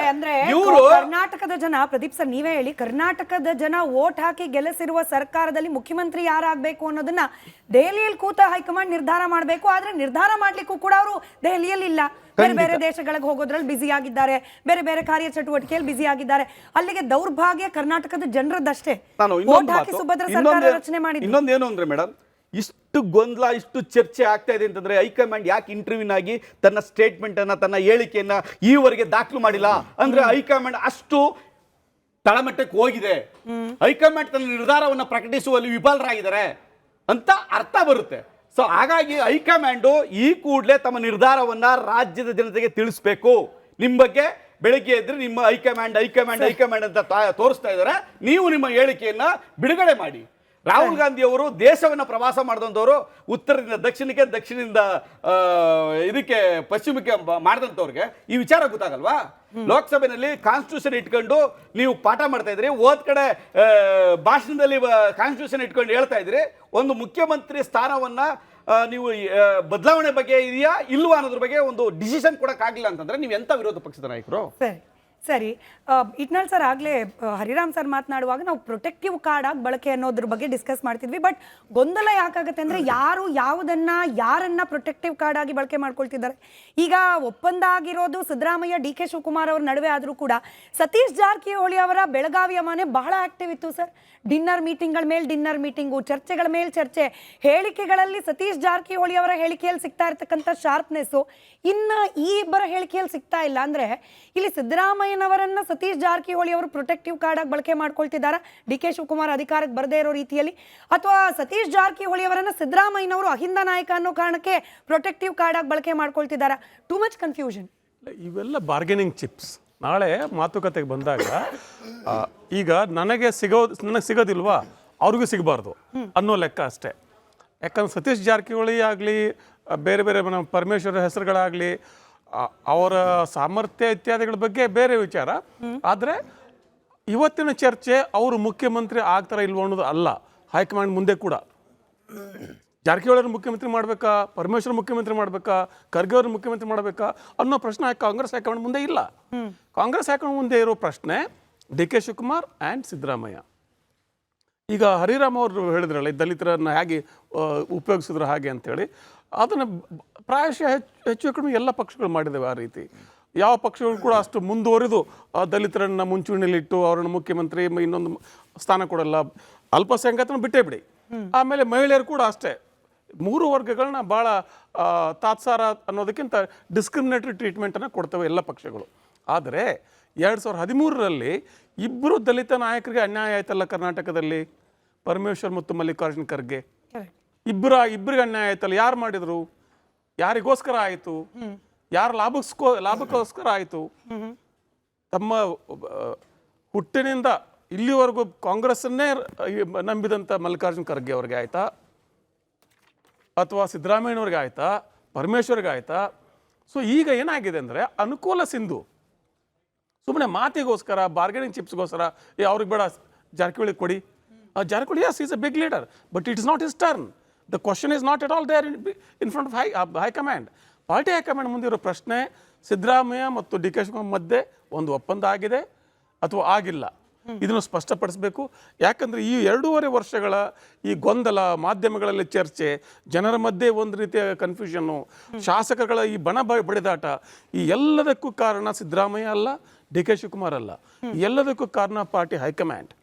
ಅವರೊಂದು ದೃಢವಾದ ನಿರ್ಧಾರ ತಗೊಂಡು ಇವ್ರಿಗೆ ಹೇಳಿಬಿಟ್ಟಿದ್ರೆ, ಎಸ್ ಅವ್ರನ್ನೂ ಹೇಳಿಬಿಟ್ಟಿದ್ರೆ ಒಂದು ಸ್ಪಷ್ಟತೆ ಬರೋದು. ಆದರೆ ಅದು ಮಾಡೋದಷ್ಟು ಸರಳ ಅಲ್ಲ. ಯಾಕಂದ್ರೆ ಯಾವ ಪಾರ್ಟಿ ಅಧ್ಯಕ್ಷ ಕೂಡ ಸಾರ್ವಜನಿಕವಾಗಿ ನಮ್ಮ ಮುಖ್ಯಮಂತ್ರಿ ಅರೆಕಾಲಿಕ ಮುಖ್ಯಮಂತ್ರಿ ಹೇಳೋದಕ್ಕೆ ಆಗೋದಿಲ್ಲ. ಅದು ಕೂಡ ಒಂದು ಸಂಕಟ ಇದೆ. ಅದ್ರ ಜೊತೆಗೇನೆ ಮಲ್ಲಿಕಾರ್ಜುನ್ ಖರ್ಗೆ ಪದೇ ಪದೇ ಹೇಳಿದ್ರು, ಈ ವಿಚಾರವಾಗಿ ನೀವು ಮಾತಾಡಬೇಡಿ ಅಂತ. ಯಾವ ಶಾಸಕರು, ಯಾವ ಮಂತ್ರಿಗಳು ಮಾತಾಡಬಾರ್ದು, ಹೈಕಮಾಂಡ್ ನಾವು ನೋಡ್ಕೊಳ್ತೀವಿ ಅಂತ. ಆದರೆ ಆದೇಶ ಪಾಲಿಸಿದ್ರು ಯಾರಾದ್ರು ಶಾಸಕರು? ಅವರು ಹೇಳಿ ಹಿಂಗೆ ಡೆಲ್ಲಿಗೆ ಹೋಗ್ತಾರೆ, ಇಲ್ಲಿ ಶುರು. ಅಷ್ಟರ ಮಟ್ಟಿಗೆ ಕಾಂಗ್ರೆಸ್ ಹೈಕಮಾಂಡು ದುರ್ಬಲವಾಗಿದೆ. ಕಾಂಗ್ರೆಸ್ ಹೈಕಮಾಂಡ್ ಕೈ ಸೋತಿದೆ. ಹೀಗಿರುವಾಗ ಇಷ್ಟು ದುರ್ಬಲ ಹೈಕಮಾಂಡ್, ಇಂಥ ಪ್ರಬಲ ನಾಯಕರು ಇಬ್ಬರು, ಇವರು ಭಾಳ ಪ್ರಬಲ ನಾಯಕರು, ಸಿದ್ದರಾಮಯ್ಯ ಮತ್ತು ಡಿ ಕೆ ಶಿವಕುಮಾರ್ ಕರ್ನಾಟಕದ ನಾಯಕರು ಮಾತ್ರ ಅಲ್ಲ, ಕಾಂಗ್ರೆಸ್ ಮಟ್ಟಿಗೆ ರಾಷ್ಟ್ರ ಮಟ್ಟದ ನಾಯಕರು ಇವರು. ರಾಷ್ಟ್ರ ಮಟ್ಟದಲ್ಲಿ ಐಕಾನ್ ಆಗಬಲ್ಲಂಥ ನಾಯಕರುಗಳು ಇವರು. ಇಷ್ಟು ಪ್ರಬಲ ನಾಯಕರನ್ನ ಇಷ್ಟು ಗಟ್ಟಿ ಇವರು ತಮ್ಮ ಸ್ಟ್ಯಾಂಡ್ಗಳು ತಗೊಂಡಾಗ ಹೇಗೆ ನಿಭಾಯಿಸ್ತದೆ? That is a $1 million question. ನಾಳೆ ಮಂಗಳವಾರ ಏನು ಮಾತಾಡ್ತಾರೆ? ಯಾಕಂದರೆ ಅಶೋಕ್ ಗೌಡ್ ಹೇಳಿದಂಗೆ either way they are going to lose. Congress ಹೈಕಮಾಂಡ್ಗೆ ಎರಡೂ ನಿರ್ಧಾರಕ್ಕೆ ಸಿದ್ದರಾಮಯ್ಯ ಮುಂದುವರಿಸಿದ್ರು ಒಂದು ಲಾಭ ಒಂದು ನಷ್ಟ ಇದೆ, ಡಿ ಕೆ ಶಿವಕುಮಾರ್ ತಂದರೂ ಕೂಡ ಒಂದು ಲಾಭ ಒಂದು ನಷ್ಟ ಇದೆ. ಹೀಗಿರುವಾಗ ಹೇಗೆ which is a better option? ಆ ಒಂದು ಟ್ರಿಕಿ ಬ್ಯಾಲೆನ್ಸ್ ಇದೆ ಅಲ್ಲ, ಆ ಟ್ರಿಕಿ ಬ್ಯಾಲೆನ್ಸನ್ನು ರಾಹುಲ್ ಗಾಂಧಿ ಕಂಡುಕೊಳ್ತಾರೆ ಅಂತ ನನಗಂತೂ ಅನಿಸೋದಿಲ್ಲ. ಪ್ರಾಬಬ್ಲಿ ಮಲ್ಲಿಕಾರ್ಜುನ್ ಖರ್ಗೆ ಅವ್ರು ಮಾತಾಡಿದ್ರೆ ಆಗ್ಬೋದೇನೋ. ನೀವು ಇಟ್ನಾಳ್ ಸರ್ ಆಗಲೇ ಮಾತನಾಡುವಾಗ ಬಿಜೆಪಿ ನಾಯಕರು ಕೂಡ ಕಿಚಾಯಿಸಿದ್ರು, ಅದಕ್ಕೆ ಸಿದ್ದರಾಮಯ್ಯನವರು ಪ್ರತಿಕ್ರಿಯೆ ನೀಡಿದ್ರು ಅಂತೇಳಿ. ಬಟ್ ವಿರೋಧ ಪಕ್ಷವಾದ ಬಿಜೆಪಿ ಮೇಲೆ ಈ ಬೆಳಗಾವಿ ಅಧಿವೇಶನದ ಸಂದರ್ಭದಲ್ಲಿ ಬೇರೆನೇ ರೀತಿ ಎಕ್ಸ್ಪೆಕ್ಟೇಷನ್ ಇತ್ತ ಅಂತ. ಯಾಕಂದ್ರೆ ಆರ್ ಅಶೋಕ್ ಅವರು ಅಧಿವೇಶನಕ್ಕೆ ಹೋಗ್ಲಿಕ್ಕೆ ಮುಂಚೆ ಇದೇ ಮಹಾಭಾರತ ಕಾರ್ಯಕ್ರಮದಲ್ಲಿ ಕೂತಾಗ ನಾವು ಪ್ರಶ್ನೆ ಕೇಳಿದ್ವಿ, ವಿರೋಧ ಪಕ್ಷವಾಗಿ ಈಗಿರುವ ರಾಜಕೀಯ ಅಸ್ಥಿರತೆ, ಅದರಲ್ಲೂ ಮುಖ್ಯಮಂತ್ರಿ ಕುರ್ಚಿ ಸಂಬಂಧಪಟ್ಟಂಗೆ ಅಶೋಕ್ ಅವ್ರೆ ಅವಿಶ್ವಾಸ ಏನಾದರೂ ವ್ಯಕ್ತಪಡಿಸ್ತೀರಾ ನೀವು, ಅಥವಾ ಇದನ್ನ ಗಟ್ಟಿ ಧ್ವನಿಯಲ್ಲಿ ಖಂಡಿಸ್ಬಿಟ್ಟು ರಾಜಕೀಯ ಸ್ಥಿರತೆ ಕೊಡಿ ಅಂತ ಹೇಳಿ ಏನಾದರೂ ಪ್ರಶ್ನೆ ಮಾಡ್ತೀರಾ ಅಂತ ಹೇಳಿ. ಬಟ್ ಜೋಕಾಗೆ ಪ್ರಶ್ನೆ ಕೇಳ್ಬಿಡ್ತಾ ಅಂತ ಬಿಜೆಪಿ. ಈಗಿರುವ ಈ ಪರಿಸ್ಥಿತಿಯನ್ನ ವಿರೋಧ ಪಕ್ಷವಾಗಿ ಎಷ್ಟು ಗಂಭೀರವಾಗಿ ಪರಿಗಣಿಸಬೇಕಾಗಿತ್ತು, ಅಷ್ಟು ಗಂಭೀರವಾದ ಧ್ವನಿ ಬರಲೇ ಇಲ್ಲ. ಅನ್ಲೆಸ್ ವಿಜೇಂದ್ರ ಅವರು ಔಟ್ ಗೋಯಿಂಗ್ CM ಅಂತ ಹೇಳಿದ್ದನ್ನು ಹೊರತುಪಡಿಸಿದ್ರೆ ಬೇರೆ ಯಾವುದು ಗಂಭೀರವಾದ ಹೇಳಿಕೆಗಳು ಕಾಣಿಸ್ಲೇ ಇಲ್ಲ. ಇಲ್ಲ ಸ್ಮಿತಾ ಅವರೇ, ನಾವು ಸದನದಲ್ಲೂ ಸಹ ಮಾತಾಡಿದ್ದೇವೆ. ಆದರೆ ನಮಗೆ ಯಾರಾದರೂ ಕಾಂಗ್ರೆಸ್ನ ಮುಖ್ಯಮಂತ್ರಿ ಆಗಲಿ, whether it is Siddaramaiah, DK Shivakumar or Parameshwar anybody, ನಮಗೆ ರಾಜ್ಯದ ಜನತೆಯ ಹಿತ ಕಾಪಾಡಬೇಕಾಗಿರ್ತಕ್ಕಂತಹದ್ದು BJPಯ ಕರ್ತವ್ಯ, ಹಾಗೆ JDSದು ಸಹ. ನಾವು ಹೋರಾಟ ಮಾಡಿದ್ದೇನು ಅಂತ ಹೇಳಿದ್ರೆ, ಕಬ್ಬಿನ ಬೆಳೆಗೆ ಸರಿಯಾದ ರೀತಿಯಂತಹ ನೀವು ಬೆಲೆ ಕೊಟ್ರಾ ಒಂದು, ತದನಂತರದಲ್ಲಿ ಮೆಕ್ಕೆಜೋಳಕ್ಕೆ ಯಾವ ರೀತಿ ನಷ್ಟ ಆಗಿದೆ ಅದಕ್ಕೆ ಬೆಲೆ ಕೊಟ್ರ, ತದನಂತರದಲ್ಲಿ ಈರುಳ್ಳಿ ಬೆಳೆಗಾರರ ನಷ್ಟ ಅನುಭವಿಸಿದಾಗ ತಾವು ಯಾವ ರೀತಿ ನಿಲುವನ್ನು ತೆಗೆದುಕೊಂಡ್ರಿ, ತದನಂತರದಲ್ಲಿ SDRF ಇಂದ ತಾವು ಫಂಡ್ ಏನು ರಿಲೀಸ್ ಮಾಡಬೇಕಾಗಿತ್ತು ಅದಕ್ಕೆ ಯಾವ ರೀತಿ ತಾವು ಆ್ಯಕ್ಟ್ ಮಾಡಿದ್ರಿ. ಜೊತೆಗೆ ಇವೆಲ್ಲದರ ಜೊತೆಗೆ ನಮ್ಮ ರೈತರು 2800ಕ್ಕೂ ಹೆಚ್ಚಿನ ರೈತರು ಆತ್ಮಹತ್ಯೆ ಮಾಡ್ಕೊಂಡಿದ್ದಾರೆ, ಅದಕ್ಕೆ ತಾವು ಯಾವುದೇ ರೀತಿಯ ಒಂದು ನಿಲುವನ್ನು ಇವತ್ತರೆಗೂ ಸಹ ರಾಜ್ಯ ಸರ್ಕಾರ ತೆಗೆದುಕೊಂಡಿಲ್ಲ. ಇದು ಎಂತಹ ದುರ್ದೈವ ಅಂತ ಹೇಳಿದ್ರೆ, ಅಕಸ್ಮಾತ್ ಓಕೆ ಅದೇ ಶಿವಾನಂದ ಪಾಟೀಲ್ ಸಕ್ಕರೆ ಸಚಿವರು ಹೇಳ್ತಾರೆ ಯಾವುದೋ ಒಂದು 1.5 ವರ್ಷದಿಂದ ರೈತರ ಆತ್ಮಹತ್ಯೆ ಮಾಡ್ಕೊಳ್ತಕ್ಕಂಥದ್ದು 5 ಲಕ್ಷಕ್ಕೆ ಅಂತ ಹೇಳಿ. ಓಲಪ್ಪ, ನಾನೇನು ಹೇಳ್ತೀನಿ ಅಂದರೆ ಪರಿಹಾರ ಎಷ್ಟು ಜನಕ್ಕೆ ಕೊಟ್ಟಿದ್ದೀರಾ ಅದಕ್ಕೂ ಒಂದು ವೈಟ್ ಪೇಪರ್ ಓಡಿಸ್ಬಿಡಿ. ಯಾಕೆಂದರೆ 2800 ಜನ ರೈತರು ಆತ್ಮಹತ್ಯೆ ಮಾಡ್ಕೊಂಡಿದ್ರೆ ಸ್ಟ್ಯಾಟಿಸ್ಟಿಕ್ಸ್ ಪ್ರಕಾರ ಇನ್ನು 1300 ಜನಕ್ಕೂ ಸಹ ತಾವು ಆ ಅಮೌಂಟು ಕೊಟ್ಟಿಲ್ಲ. ಅಂದರೆ ಯಾವ ರೀತಿ ದುರ್ದೈವ ಈ ಸರ್ಕಾರ ಅಂತ ಹೇಳಿದ್ರೆ, ರಾಜ್ಯ ಜನತೆಗೆ ಶಾಪ ಅಂತ ಹೇಳಿದ್ರೆ, ಇವತ್ತು ರೈತರಿಗೆ ಸಿಕ್ಕಿದಂಥ 25,000 ರೂಪಾಯಿ ಟ್ರಾನ್ಸ್ಫಾರ್ಮರು 3 ಲಕ್ಷ ಆಗಿದೆ. ರೈತರಿಗೆ ಸಿಕ್ತಿದ್ದಂಥ ಫಾರ್ಮ್ ಸಬ್ಸಿಡಿ 70% ಫಾರ್ಮ್ ಸಬ್ಸಿಡಿ ಸಿಗ್ತಾ ಇತ್ತು. ಎಕ್ವಿಪ್ಮೆಂಟ್ಸ್ ತೆಗೆದುಕೊಳ್ಳಿ, ಡ್ರಿಪ್ ಇರಿಗೇಷನ್ ತೆಗೆದುಕೊಳ್ಳಿ, ಅಥವಾ ಕೃಷಿ ಹೊಂಡ ತೆಗೆದುಕೊಳ್ಳಿ, ಇದಕ್ಕೆಲ್ಲನೂ ಸಹ ನೀವು ಸಬ್ಸಿಡಿ ನಿಲ್ಲಿಸ್ಬಿಟ್ಟಿದ್ದೀರಾ. ರೈತರಿಗೆ ಸಿಕ್ತಿದ್ದಂಥ ಕಿಸಾನ್ ಸನ್ಮಾನ್ ರಾಜ್ಯ ಸರ್ಕಾರ ಕೊಡ್ತಿದ್ದಂಥ 4,000 ರೂಪಾಯಿ ಅದನ್ನು ನಿಲ್ಲಿಸಿದ್ದೀರಾ. ಅದಾದಮೇಲೆ ಅಲ್ಲ, ಏನಕ್ಕೆ ಅಂತ ಹೇಳಿದ್ರೆ, ನಾನು ರೈತರ ಕಣ್ಣುಗಳನ್ನು ಯಾವ ರೀತಿ ಒದ್ದೆ ಆಗಿದೆ ಅನ್ನೋದನ್ನು ನಾನು ದಿನ ನೋಡ್ಕೊಂಡು ಬರ್ತಾ ಇದ್ದೀನಿ. ಯಾಕೆ ಅಂದರೆ ನಾನು ತುಂಬ ಮಾತಾಡ್ತೀನಿ. ಮೊನ್ನೆ ಯಾವುದೋ ಒಂದು ನಮ್ಮ ಗ್ರಾಮೀಣ ಪ್ರದೇಶದಲ್ಲಿ ಯಾವುದೋ ಒಂದು ಹಳ್ಳಿಗೆ ಹೋದೆ, ಅಲ್ಲಿ ಬಂದು ಒಂದು ಬೋರ್ಡ್ ಹಾಕ್ಬಿಟ್ಟಿದ್ದಾರೆ, ಹಸು ಸಾಕ್ತಿದ್ದಾರೆ, ಬೋರ್ಡ್ ಹಾಕ್ಬಿಟ್ಟಿದ್ದಾರೆ. ಅಕ್ಕ ನಿಮಗೆ ಕೊಟ್ಟಿದ್ದಾರಾ ಸಬ್ಸಿಡಿ ಅಂತ ಕೇಳಿದೆ. ಅಣ್ಣ ಬೋರ್ಡ್ ಹಾಕ್ಬಿಟ್ಟು ಹೋಗ್ತೀವಿ ಅಂದರು, ಇವತ್ತವರೆಗೂ 1.25 ವರ್ಷ ಆಗಿದೆ ಅಣ್ಣ, ಇವತ್ತವರೆಗೂ ₹1 ಕೊಟ್ಟಿಲ್ಲ ಅಣ್ಣ. ಅದರ ಅರ್ಥ ಏನು ಅಂದ್ರೆ, ಇದೆಲ್ಲವೂ ಕೂಡ ಆನ್ ದ ಫ್ಲೋ ಇರಬೇಕು ಅಂತಂದ್ರೆ ಮುಖ್ಯಮಂತ್ರಿ ಯಾರು ಅನ್ನೋದು ಗಟ್ಟಿಯಾಗಿರ್ಬೇಕು.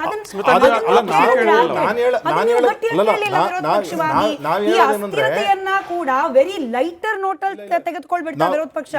ಸ್ಮಿತಾ, ಏನು ಅಂದ್ರೆ ಲಾ ಅಂಡ್ ಆರ್ಡರ್ ಇರ್ಬೋದು, ರೈತರ ವಿಚಾರ ಇರ್ಬೋದು, ಮಹಿಳೆಯರ ಸುರಕ್ಷತೆ ವಿಚಾರ ಇರ್ಬೋದು, ಅಥವಾ ಯಾವುದೇ ವಿಚಾರ ಇನ್ಕ್ಲೂಡಿಂಗ್ ಗ್ಯಾರಂಟಿಗಳ ವಿಚಾರ ಇರ್ಬೋದು, ಸರ್ಕಾರ ಒಂದು ನಿರ್ಧಾರ ತೆಗೆದುಕೊಳ್ಳಕ್ಕೆ ಯಾರು ನಾನು ನಾಳೆ ಬೆಳಗ್ಗೆ ಮುಖ್ಯಮಂತ್ರಿ ಆಗಿರ್ತೀನೋ ಇಲ್ವೋ ಅಂತ ಯಾರಿಗೂ ಗೊತ್ತಿಲ್ಲ, ಮತ್ತೆ ನಾನು ಮುಖ್ಯಮಂತ್ರಿ ಆಗ್ತೀನೋ ಅಂತ ಗೊತ್ತಿಲ್ಲ.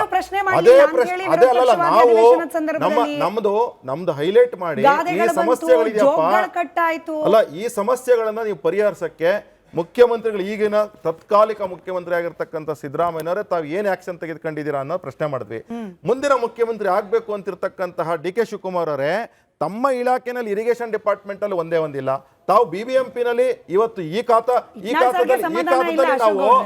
ಖಾತದಲ್ಲಿ ನಮ್ಮಂತವರು ಒದ್ದಾಡ್ತಿದೀವಿ. ನನ್ನ ಫ್ರೆಂಡ್ ಇಲ್ಲ, ಒಂದೇ ಒಂದು ಎಕ್ಸಾಂಪಲ್, ಕ್ಲಾಸಿಕ್ ಎಕ್ಸಾಂಪಲ್ ಹೇಳ್ತೀನಿ. ನನ್ನ ಫ್ರೆಂಡ್ ಪಾಪ US ಇಂದ ಬಂದ, ಈ ಖಾತಾ ಮಾಡ್ಸಕ್ಕಂತಂದ್ಬಿಟ್ಟು ಯಾರೋ ಒಬ್ರಿಗೆ ದುಡ್ಡು ಕೊಟ್ಟಿದ್ರು. ಶೆಡ್ಯೂಲ್ ಹಾಕ್ಬೇಕಾದ್ರೆ ಈಸ್ಟ್ನ ವೆಸ್ಟ್ ಅಂತ ಮಾಡಿ, ವೆಸ್ಟ್ನ ಈಸ್ಟ್ ಅಂತ ಮಾಡಿ, ಇವತ್ತು ಪಾಪ ಅವನು ಇವತ್ತು US ಹೋಗ್ಬೇಕು, ಇವಾಗ ಈಗ ಹೋಗಿ ಹೊರಟಿದ್ದಾನೆ. ಅದಕ್ಕೆ ಇವತ್ತು ಮತ್ತೆ ಇನ್ನೊಂದ್ಸತಿ ಬರ್ಬೇಕವ, ಪಾಪ ಅವನಿಗೆ ಲಕ್ಷಾಂತರ ರೂಪಾಯಿ ಖರ್ಚು ಮಾಡಿಸ್ತಿದ್ದೀರಾ. ಇಂತಹ ದುರ್ದೈವ BBMP ಖಾತೆ ಹೋಲ್ಡರ್ ಮಾಡತಕ್ಕಂತಹ DK ಶಿವಕುಮಾರ್ ಅವರಿಗೆ, DK ಶಿವಕುಮಾರ್ ಗಿಳಿ ಶಾಪ ಹಾಕೊಂಡು ಹೋಗ್ತಿದ್ದಾರೆ.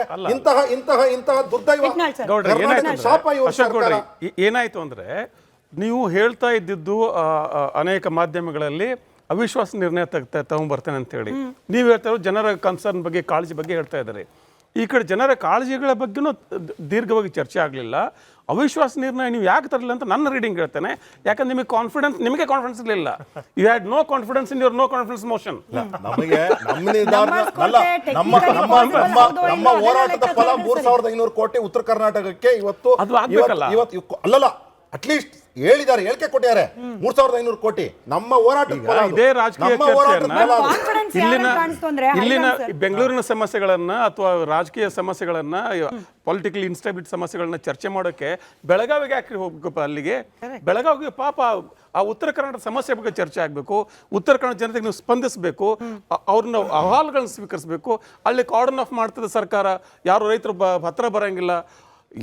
ಉತ್ತರ ಕನ್ನಡ ಜನರನ್ನು ದೂರ ಇಡೋದು ಅಲ್ಲಕ್ಕೆ ಹೋಗ್ಬೇಕು. ನಿಜ ಆ ಬಿಲ್ಡಿಂಗ್ ಅಲ್ಲಿ ಕೂತ್ಕೊಂಡು ಮಾತ್ರ ಸಿಎಂ ಹೋಗ್ಬೇಕಾ? ಕುರ್ಚಿ ಹರಿರಾಮ್ ಸರ್ ನೋಡಿ, ಹೈಕಮಾಂಡ್ ನಿರ್ಧಾರ ತಗೊಳ್ಳೋದ್ರಲ್ಲಿ ಡಿಲೇ ಮಾಡ್ತಾ ಇದೆ. ಆದ್ರೆ ಕಾನ್ಫಿಡೆನ್ಸ್ ಯಾರಲ್ಲಿ ಕಾಣ್ತಿದೆ ಅಂದ್ರೆ ಇಕ್ಬಾಲ್ ಹುಸೇನ್ ಅವರು ಡೇಟೆ ಫಿಕ್ಸ್ ಮಾಡಿಬಿಟ್ರು ಮುಹೂರ್ತಕ್ಕೆ.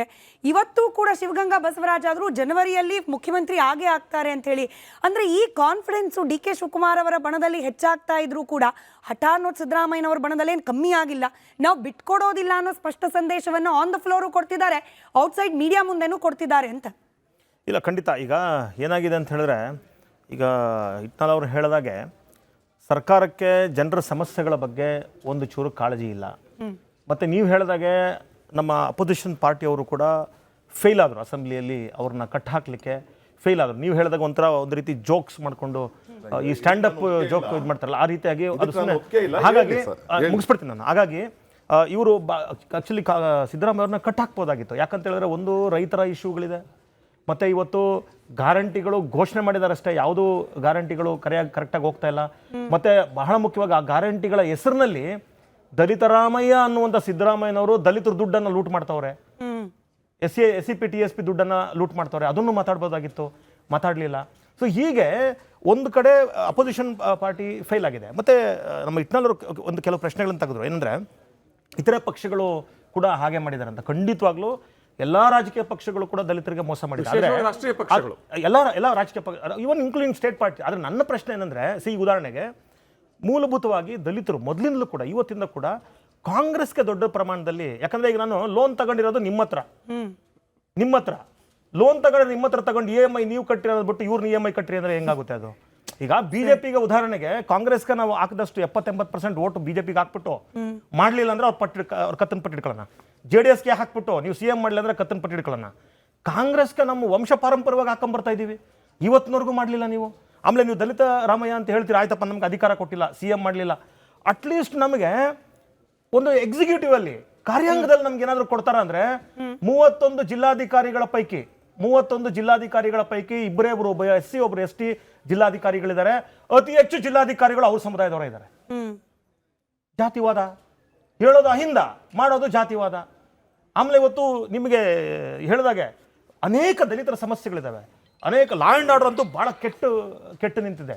ಹಾಗಾಗಿ ಇವತ್ತು ಸರ್ಕಾರ ಇದೆಲ್ಲವನ್ನು ನೋಡೋದು ಬದಲಾಗಿ ಇವತ್ತೇನಾಗಿದೆ ಅಂದ್ರೆ, ಅವ್ರಿಗೆ ಕುರ್ಚಿಯನ್ನು ಉಳಿಸ್ಕೊಳ್ಳುವಂಥದ್ದು ಬಹಳ ಮುಖ್ಯ ಆಗಿದೆ.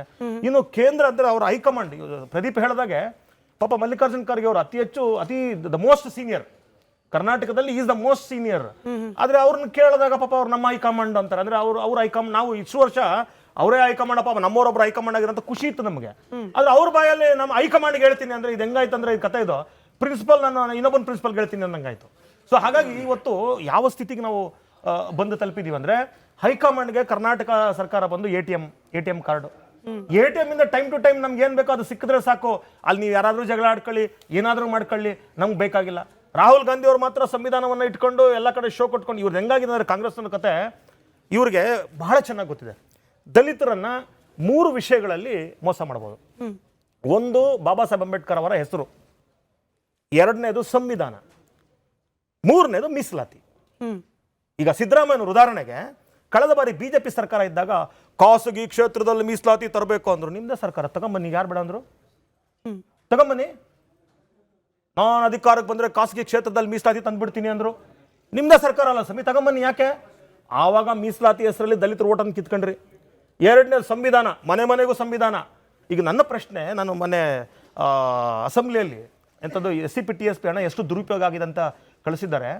ಸಂವಿಧಾನವನ್ನ ಮನೆಗೂ ತಲುಪಿಸುವಂತ ಒಂದಿಷ್ಟು ಕಾರ್ಯಕ್ರಮ ಹಾಕೊಂಡ್ರು, ಸಂವಿಧಾನ ದಿನಾಚರಣೆ ಮಾಡಿದ್ರು, ಇನ್ನೊಂದು ಮಾಡಿದ್ರು. ಆ ಎಲ್ಲಾ ದುಡ್ಡನ್ನು SC TSP ದುಡ್ಡಲ್ಲಿ ತಗೊಂಡವ್ರೆ. ಅಂದ್ರೆ ಸಂವಿಧಾನ ಬೇರೆ ದಲಿತರ ಸಂಬಂಧಪಟ್ಟಿದ್ದ ಇದು? Constitution is a national document, it's a national law. ಇಡೀ ಕಾನೂನುಗಳ ತಾಯಿ ಅದು. ಇದು ಎಲ್ಲರಿಗೂ ದೇಶಕ್ಕೆ ಸಂಬಂಧಪಟ್ಟಿದ್ದು. ನೀವು ಕೇವಲ ಅದನ್ನ ದಲಿತರಿಗೆ ಸೀಮಿತಗೊಳಿಸ್ತಕ್ಕಂಥ ಕೆಲಸ. SC TSP ದುಡ್ಡು ತಗೊಂಡು ಮೀಸಲಾತಿ ಅಂದ್ರೆ ಪಾಪ ಸಮೀಕ್ಷೆನೋ ಗಣತಿನೋ ಅದನ್ನು ಮಾಡಿ ಮುಗಿಸೋಕೆ ಸಿದ್ದರಾಮಯ್ಯ ಸುಪ್ರೀಂ ಕೋರ್ಟ್ ಹೇಳಿದ ಮೇಲೂ ಕೂಡ, ಆಮೇಲೆ ಇವತ್ತು ಕೂಡ ಒಳ ಮೀಸಲಾತಿ ಪ್ರಾಬ್ಲಮ್ಸ್ ಬಗೆಹರಿದಿಲ್ಲ. ಅದರ ಬದಲು ಸಿದ್ದರಾಮಯ್ಯ ಏನ್ ಮಾಡಿದ್ರು ಗೊತ್ತಾ? ಸಿದ್ದರಾಮಯ್ಯ ಮತ್ತು ಮಾದೇವಪ್ಪ ಅವರು ಈ ವಲಯರು ಮತ್ತು ಮಾದಿ ರೈಟ್ ಅಂಡ್ ಲೆಫ್ಟ್ ನಡುವೆ ಬೆಂಕಿ ಹಚ್ಬಿಟ್ರು. ಟಚಬಲ್ಸ್ ಮತ್ತು ಅನ್ಟಚಬಲ್ಸ್ ನಡುವೆ ಬೆಂಕಿ ಹಚ್ಬಿಟ್ರು. ಇವ್ರಿಗೆ ನಮ್ಮ ಅಲೆಮಾರಿ ಜನಾಂಗಕ್ಕೆ ಅವ್ರಿಗೆ ಶಾಪ ತಟ್ಟುತ್ತಾರೆ. ಅವ್ರದ್ದು ಶಾಪ ತಟ್ಟುತ್ತೆ. ಅಟ್ಲೀಸ್ಟ್ ಈ ರೈಟ್ ಟು ಲೆಫ್ಟ್ ಕಮ್ಯುನಿಟಿಗಳ ಮುಖ್ಯಮಂತ್ರಿಗಳಿಗೆ ಒಂದಿಷ್ಟು ಸಿಕ್ಕಿದೆ. But ಪಾಪ still ಅಲಮಾರಿಗಳು ಸಿದ್ದರಾಮಯ್ಯ ಇವತ್ತು ಇನ್ನು ಟೆಂಟ್ಗಳು ಹಾಕೊಂಡು ಬದುಕ್ತಾ ಇದ್ದಾರೆ ಪಾಪ ಅವರು. ಹೌದು, ಬಟ್ ಸ್ಟಿಲ್ ಸಿದ್ದರಾಮಯ್ಯನವರು ಮುಖ್ಯಮಂತ್ರಿ ಸ್ಥಾನದಲ್ಲಿ ಗಟ್ಟಿಯಾಗಿ ಕೂರ್ಲಿಕ್ಕೆ ಬಳಸ್ತಾ ಅಷ್ಟೇ. ಇರೋ ಫೆವಿಕಾಲ್ ಹೆಸರು ಅಹಿಂದ ಅಷ್ಟೇ. ಬಳಕೆ ಮಾಡ್ತಾ ಇಲ್ಲ, ಇರೋ ಅದಕ್ಕೆ ಗಮನ ಹೆಸರು ಹೇಳಿದ್ದು ಅಹಿಂದ. ಅಹಿಂದ ಇದೆಯಲ್ಲ, ಈಗ ನಾವು ಅವ್ರು ಆ ಸಮುದಾಯಗಳು- ಮತ್ತು ದಾ ಬಿಟ್ಟು ಸುಮ್ನೆ ಈ ಅಂತ ಕುತ್ಕೊಂಡು ಏನೂ ಇಲ್ಲ ಏನೂ ಇಲ್ಲ ಸರಿ. ಓಲೆ ಅಲ್ಲ, ನಾವು ಈನಲ್ಲಿ- ಸಮುದಾಯಗಳ ಬಗ್ಗೆ ಈನಲ್ಲಿ ಮಾತಾಡೋದು. ಅದೇ ಯಾರಿಗೆ ಓಲೆ ಅವ್ರದೇ ಸಮುದಾಯದ ಜನ ನಾಯಕರುಗಳು ಮಾತಾಡ್ತಿದ್ದಾರೆ. ನಮಗೂ ಏನು ಕೊಟ್ಟಿಲ್ಲಪ್ಪ. ಎಚ್ ವಿಶ್ವನಾಥ್ನ ಪಾರ್ಟಿಯಿಂದ ಆಚೆ ಹಾಕಿದಂತಹ ಮಹಾನ್ ನಾಯಕ, ಎಚ್ ವಿಶ್ವನಾಥ್ ಮಹಾನ್ ನಾಯಕ, ಮಾತೇ ಬೇಡ, ಮಹಾನ್ ಅಶೋಕ್ ನಾಯಕ ಗೌಡ್ರೆ. ಆತ. ಎಚ್ ವಿಶ್ವನಾಥ್ ಪಾಪ ಎಚ್ ಅವರಂತೂ- ವಿಶ್ವನಾಥ್ಗೆ ಇದೇ ಎಚ್ ವಿಶ್ವನಾಥ್ ಅವ್ರಿಗೆ ಇದೇ ಡಿ ಕೆ ಶಿವಕುಮಾರ್ ಅವ್ರಿಗೆ ಆವತ್ತಿನ ಕರ್ನಾಟಕದ ಮುಖ್ಯಮಂತ್ರಿ ಧರ್ಮ್ ಸಿಂಗು ಮತ್ತು ಮಲ್ಲಿಕಾರ್ಜುನ್ ಖರ್ಗೆ ಹೇಳ್ತಾರೆ, ಕರ್ಕೊಂಬರ್ಬೇಡಪ್ಪ ಸಿದ್ದರಾಮಯ್ಯನ, ನೀನು ಕರ್ಕೊಂಬಂದ್ರೆ ಫಸ್ಟ್ ಕತ್ರಿ ಬೀಳೋದು ಎಚ್ ವಿಶ್ವನಾಥ್ ನಿನಗೆ, ಮುಂದೆ ನಂದು ಮುಗೀತಪ್ಪ ಮುಖ್ಯಮಂತ್ರಿ, ಮುಂದೆ ಮಲ್ಲಿಕಾರ್ಜುನ್ ಖರ್ಗೆ ಆಗ್ತಾರೆ, ಖರ್ಗೆ ನಂತರ ಯಾರು ಮುಖ್ಯಮಂತ್ರಿ ಚಾನ್ಸ್ ಇದ್ರೆ ನಿಂಗೆಪ್ಪ ಡಿ ಕೆ ಅಂತ ಹೇಳ್ತಾರೆ. ಆಗ ಇವರಿಬ್ರು ಏನ್ ಮಾಡ್ತಾರೆ, ಪರವಾಗಿಲ್ಲ ನಾವು ಪಾರ್ಟಿ ಆಸೆಗೋಸ್ಕರ ಕರ್ಕೊಂಬರ್ತೀವಿ ಅಂತ ಹೇಳ್ಬಿಟ್ಟು ನಾಮ ಹಾಕ್ಸ್ಕೊಂಡಿದ್ದು ಯಾರಾದ್ರು ಇದ್ರೆ ಅದೇ ಸಮುದಾಯದ ಅವರಲ್ಲ ಎಚ್ ವಿಶ್ವನಾಥ್, ಆಮೇಲೆ ಅವರು ನಮ್ಮ ಮಂಚನಹಳ್ಳಿ ಮಹದೇವ್ಗೆ ಈ ಅಪ್ಪನೇ ಓಪನ್ ಆಗಿ ಹೇಳ್ದ, ನಾನ್ ಬೆನ್ನಿಗೆ ಚೂರಿ ಹಾಕ್ತೇವಪ್ಪ ಮಹದೇವ್ಗೆ ಅಂತ ಸಿದ್ದರಾಮಯ್ಯನವರು ಹೇಳಿದ್ರು. ಅಂದ್ರೆ ಎಷ್ಟು ರೀತಿ ಅನ್ಯಾಯ. ಬರೀ ಅವ್ರ ಸಮುದಾಯಕ್ಕೆ ಮಾತ್ರ ಅಲ್ಲ, ಉದಾಹರಣೆಗೆ ಹೌದು. ಸಿದ್ದರಾಮಯ್ಯರ ಪೊಲಿಟಿಕಲ್ ಕರಿಯರ್ ಹೋಗ್ಬಿಟ್ಟಿತ್ತು. ಮೈಸೂರು ಭಾಗದ ಯಾವ್ದು ಕ್ಷೇತ್ರ ಅದು, ಈಗ ಇಲ್ಲ ಕ್ಷೇತ್ರ ಅದು ವರ್ಣ ಕ್ಷೇತ್ರದಲ್ಲಿ ಬೈ ಎಲೆಕ್ಷನ್ ನಡೀತದೆ. ಬೈ ಎಲೆಕ್ಷನ್ ನಡೆದಾಗ ಆವತ್ತು BSP ಬಹುಜನ್ ಸಮಾಜ್ ಪಾರ್ಟಿ ಒಬ್ಬ ಅಹಿಂದ ನಾಯಕ, ದಲಿತರ ಪರ ಇರ್ತಕ್ಕಂಥವ್ರು, ಇವ್ರು ಸೋಲಬಾರದು ಅನ್ನೋ ಕಾರಣಕ್ಕೆ ಅಲ್ಲಿ ಕ್ಯಾಂಡಿಡೇಟ್ ಆಗದೆ ಅವ್ರನ್ನ ಸಪೋರ್ಟ್ ಮಾಡಿದ್ರು. ಆವತ್ತೇನಾದ್ರೂ BSP ಅವ್ರಿಗೆ ಸಪೋರ್ಟ್ ಮಾಡಿರ್ಲಿಲ್ಲ ಅಂದ್ರೆ ಇವತ್ತು ಸಿದ್ದರಾಮಯ್ಯ ಎಲ್ಲೋ ಇತಿಹಾಸ ಸೇರ್ಕೊಂಡ್ಬಿಡ್ತಿದ್ರು. ಸರಿ. ಇಷ್ಟು ಮಾಡಿದ ಸಮುದಾಯಗಳಿಗೆ ಬೆಂಕಿ ಇಡ್ತಾರಲ್ಲ ಇವ್ರು, ಇಷ್ಟು ಮಾಡಿದ ಸಮುದಾಯಗಳಿಗೆ ಮೋಸ ಮಾಡ್ತಾರಲ್ಲ, ಇಷ್ಟು ಮಾಡಿದ ಸಮುದಾಯಗಳನ್ನ ಬೀದಿಗೆ ತಂದಿಟ್ಟವರಲ್ಲ, ಈ ಕಾಂಗ್ರೆಸ್ನವ್ರು ಬರೀ ದಲಿತರು ನಮ್ಗೆ ವೋಟ್ ಬ್ಯಾಂಕ್, ಇವ್ರು ಇರೋವರೆಗೂ ನಮ್ಗೆ ವೋಟ್ ಬ್ಯಾಂಕು, ನಾವು ಇರೋವರೆಗೂ ನಮ್ಗೆ ಜೀತ ಮಾಡ್ಕೊಂಡಿರ್ರಿ, ನೀವು ವೋಟ್ ತಗೋತೀವಿ, ನಾವು ಅಧಿಕಾರ ಮಜಾ ಮಾಡ್ತೀವಿ ಅನ್ನುವ ಈ ಮನಸ್ಥಿತಿ ಇದೆಯಲ್ಲ, ಇದು ಕಾಂಗ್ರೆಸ್ನ ಹೈಕಮಾಂಡ್. ಬಹುಶಃ ಡಿ ಕೆ ಶಿವಕುಮಾರ್ ಅವರ ಬೆಂಬಲಿತ ಸೋಷಿಯಲ್ ಮೀಡಿಯಾಗಳಿಗೆ ಇವತ್ತು ಹರಿರಾಮ್ ಸರ್ ಅವರ ಹೇಳಿಕೆಗಳು ಭರ್ಪೂರ ಆಹಾರ. ಸಮುದಾಯಗಳ ಬಗ್ಗೆ ಮಾತನಾಡ್ತಿರೋದಕ್ಕೆ ಪ್ರದೀಪ್ ಅವರೇ, ನಿಮ್ಮ ಅಂದ್ರೆ JDS ನ ಗಟ್ಟಿ ವೋಟ್ ಬ್ಯಾಂಕ್ ಆಗಿದ್ದ ಒಕ್ಕಲಿಗ ಸಮುದಾಯ ಪೆನ್ನು ಪೇಪರ್ ಕೇಳಿದ್ರು, ಪೆನ್ನು ಪೇಪರ್ ಪಾಪ ಕೊಟ್ಟರು ಕೂಡ ಡಿ ಕೆ ಶಿವಕುಮಾರ್ ಅವ್ರ ಕೈಗೆ. ಬಟ್ ದುರಂತ ನೋಡಿ, ಇಂಕ್ ಬಾಟಲ್ ಪೆನ್ನಿಗೆ ಹಾಕಬೇಕಾಗಿದ್ದ ಇಂಕ್ ಬಾಟಲ್ ಅನ್ನ ಹೈಕಮಾಂಡ್ ತೆಗ್ಬಿಟ್ಟು ಸಿದ್ದರಾಮಯ್ಯನವ್ರ ಕೈ ಕೊಟ್ಬಿಡ್ತು. ಈಗ ಹೇಗಾಗಿದೆ ಸಿದ್ದರಾಮಯ್ಯನವ್ರದ್ದು ಅಂತಂದ್ರೆ, ಒಂದ ಇಂಕ್ ಬಾಟಲ್ ಒಡೆದೋಗ್ಬೇಕು, ಇಲ್ಲ ಅಂತಂದ್ರೆ ಬೇರೆಯವ್ರ ಕೈಗೆ ಸೇರಬೇಕು. ನಾವು ಡಿ ಕೆ ಶಿವಕುಮಾರ್ ಅವ್ರ ಕೈಗೆ ಮಾತ್ರ ಕೊಡೋದಿಲ್ಲ. ಖಾಲಿ ಪೆನ್ನು ಖಾಲಿ ಪೇಪರ್ ಇಟ್ಕೊಂಡು ಓಡಾಡ್ತಿರ್ಲಿ, ಇದೇ ಮನಸ್ಥಿತಿ. ಮತ್ತೆ ಒಕ್ಕಲಿಗರು ಅದೇ ಖಾಲಿ ಪೇಪರ್ ನೋಡ್ಕೊಂಡು ಸುಮ್ಮನೆ ಕೂರ್ಬೇಕು. ನೋಡಿ, ಅವರು ಜನತಾದಳದಲ್ಲಿದ್ದಾಗೂ ಅದನ್ನೇ ಮಾಡಿದ್ದಾರೆ. ಈಗ ಕಾಂಗ್ರೆಸ್ ಪಕ್ಷನೂ ಅದೇ ಮಾಡಿಬಿಟ್ಟೆ ಅವ್ರು ಹೋಗೋದು. ತೀರ್ಸೆ ಆ ಪಕ್ಷವನ್ನು ನಿರ್ನಾಮ ಮಾಡೇ ಹೋಗ್ತಾರೆ. ಅದಕ್ಕೆ ವೆಯ್ಟ್ ಆ್ಯಂಡ್ ಸಿ. ಅದ್ರ ಜೊತೆಗೆ ನಾವು ಮಲ್ಲಿಕಾರ್ಜುನ್ ಖರ್ಗೆ ಬಗ್ಗೆ ಮಾತಾಡ್ತಾ ಒಂದು ವಿಷಯ ಬಂತು.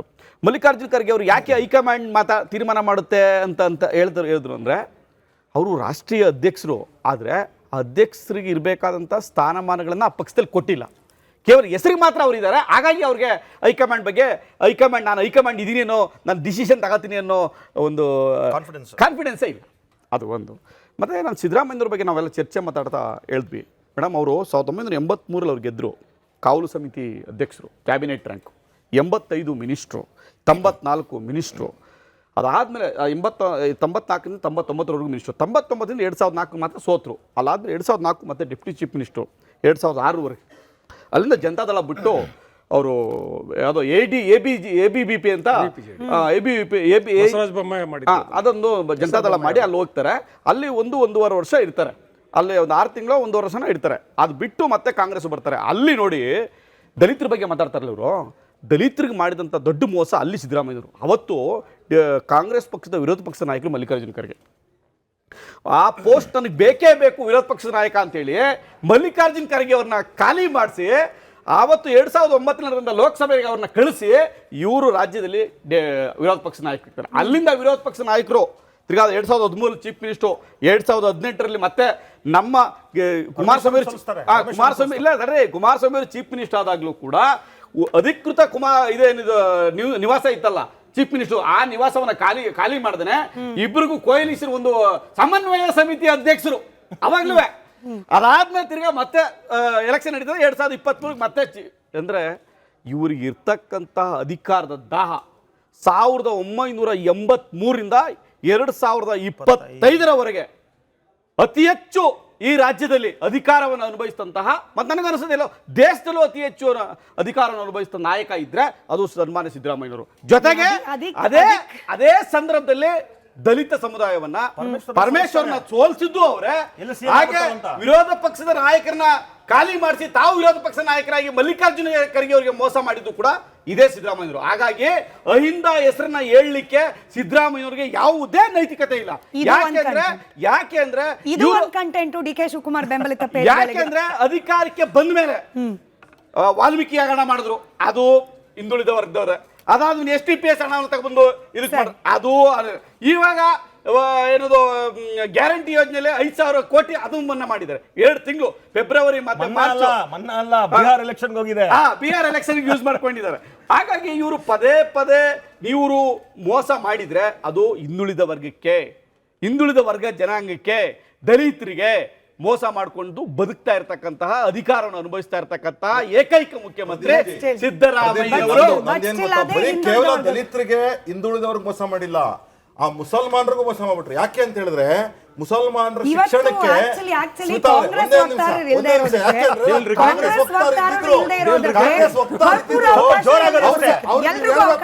ವಕ್ತಾರರಿಗೆ ಅಫಿಷಿಯಲ್ ಆಗಿ ಹೇಳ್ಬೇಕು ಬರಕ್ಕೆ. ಯಾಕೆಂದ್ರೆ ನಾನು ಮುಸಲ್ಮಾನರಿಗೆ ಹೆಂಗ್ ಮೋಸ ಮಾಡಿದ್ದಾರೆ ಅಂತ ಹೇಳ್ತೀನಿ, 30 ಸೆಕೆಂಡ್ಸ್ ಅಲ್ಲಿ ಹೇಳ್ತೀನಿ. ಪಾಪ ಮುಸಲ್ಮಾನರ ಎಜುಕೇಶನ್ ಇಂಪ್ರೂವ್ ಆಗ್ಲಿ ಅಂತ ಅವ್ರಿಗೆ ಅಜ್ಜು ಕೊಟ್ಬಿಡೋದ್ರಿಂದ ಮುಸಲ್ಮಾನರು ಮುಂದೆ ಬರಲ್ಲ.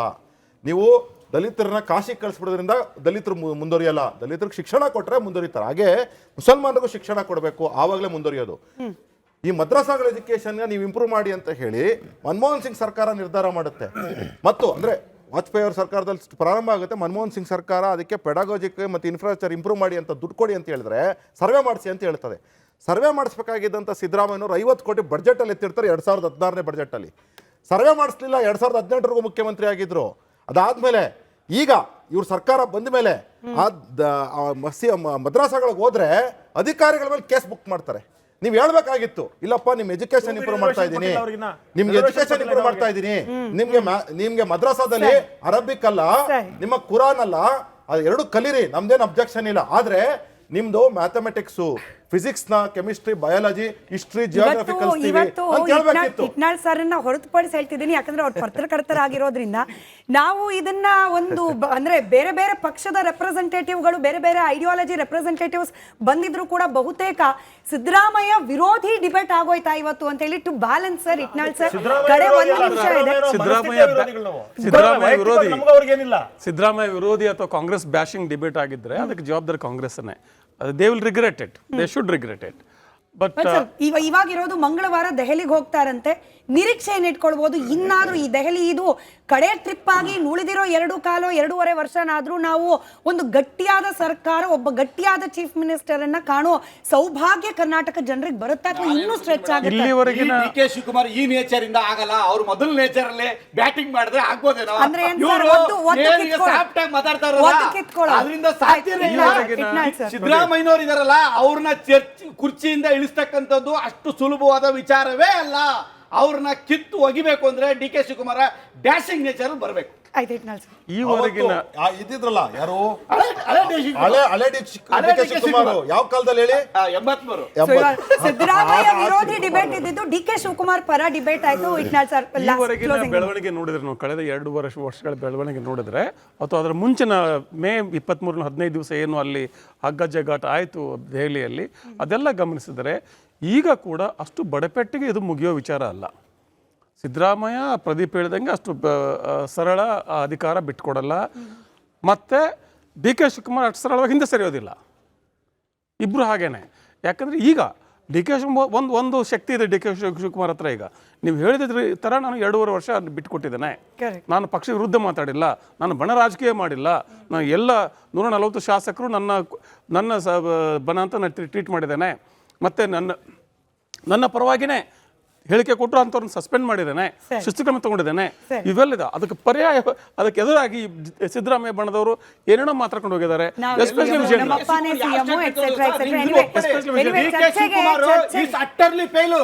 ಅದೇ ಬಾಲಕೃಷ್ಣ ಅವ್ರ ಬಗ್ಗೆ, ಅದೇ ಇಕ್ಬಾಲ್ ಹುಸೇನ್ ಬಗ್ಗೆ ನೋಟಿಸ್ ಕೊಡ್ತೀನಿ ಅಂತಾರೆ. ಎತ್ಕೊಂಡು ಮಾತಾಡಿದ ಒಂದು ಸ್ಟೇಟ್ಮೆಂಟ್ಗೆ ಇದುವರೆಗೆ ನೋಟಿಸ್ ಇಶ್ಯೂ ಮಾಡಕ್ಕೆ ಯೋಗ್ಯತೆ ಇಲ್ಲ. Unfit for the president. ಇವತ್ತಿನ ಚರ್ಚೆಗೆ ಸಮಯ ಇದ್ದಿದ್ದಷ್ಟೇ. ಬಟ್ ನಿಮ್ಮೆಲ್ಲರ ಚರ್ಚೆಯ ಪ್ರತಿಫಲ ಅನ್ನೋ ರೀತಿಯಲ್ಲಿ ನಾವು ಕೇಳಿದ ಪ್ರಶ್ನೆಗೆ ರಿಸಲ್ಟ್ ಒಂದ್ಸತಿ ಸ್ಕ್ರೀನ್ ಮೇಲೆ ಹಾಕ್ಬಿಡೋಣ. 18% ಜನ ಹೇಳ್ತಾ ಇದ್ರು ಡಿ ಕೆ ಶಿವಕುಮಾರ್ ಅವರು ಸಿಎಂ ಆಗಬೇಕು ಅಂತ ಹೇಳಿ. ಕಾರ್ಯಕ್ರಮ ಪ್ರಾರಂಭ ಆದಾಗ ಬಹುಶಃ ಸಿದ್ದರಾಮಯ್ಯ ವಿರೋಧಿ ಹೇಳಿಕೆಗಳು ಜಾಸ್ತಿ ಡಿಬೇಟ್ನಲ್ಲಿ ಬಂದರ ಪರಿಣಾಮನೋ ಏನೋ ಗೊತ್ತಿಲ್ಲ, 1% ಜಾಸ್ತಿ ಆಗಿದೆ ಡಿ ಕೆ ಶಿವಕುಮಾರ್ ಅವರ ಪರವಾಗಿ ಓಟು. ಕಾದ್ ನೋಡೋಣ. ಈ ಬೆಳವಣಿಗೆ ಇಟ್ನಾಳ್ ಸರ್ ಹೇಳಿರೋ ರೀತಿಯಲ್ಲಿ ತಕ್ಷಣಕ್ಕೆ ಮುಗಿಯೋ ರೀತಿಯಲ್ಲಿ ಕಾಣ್ತಾ ಇಲ್ಲ. ತಕ್ಷಣಕ್ಕೆ ಮುಗಿಲಿ ಅಂತ ಹೇಳಿ ನಾವು ಪ್ರಾರ್ಥನೆ ಮಾಡ್ತಾ ಕಾರ್ಯಕ್ರಮ ಮುಗಿಸ್ತಾ ಇದ್ದೀನಿ. ಧನ್ಯವಾದ ಎಲ್ರಿಗೂ ಚರ್ಚೆಯಲ್ಲಿ ಭಾಗಿಯಾಗಿದ್ದಕ್ಕೆ. ನೋಡ್ತಾ ಇರಿ ರಿಪಬ್ಲಿಕ್ ಕನ್ನಡ, ಇದು ನಿಮ್ಮ ಧ್ವನಿ.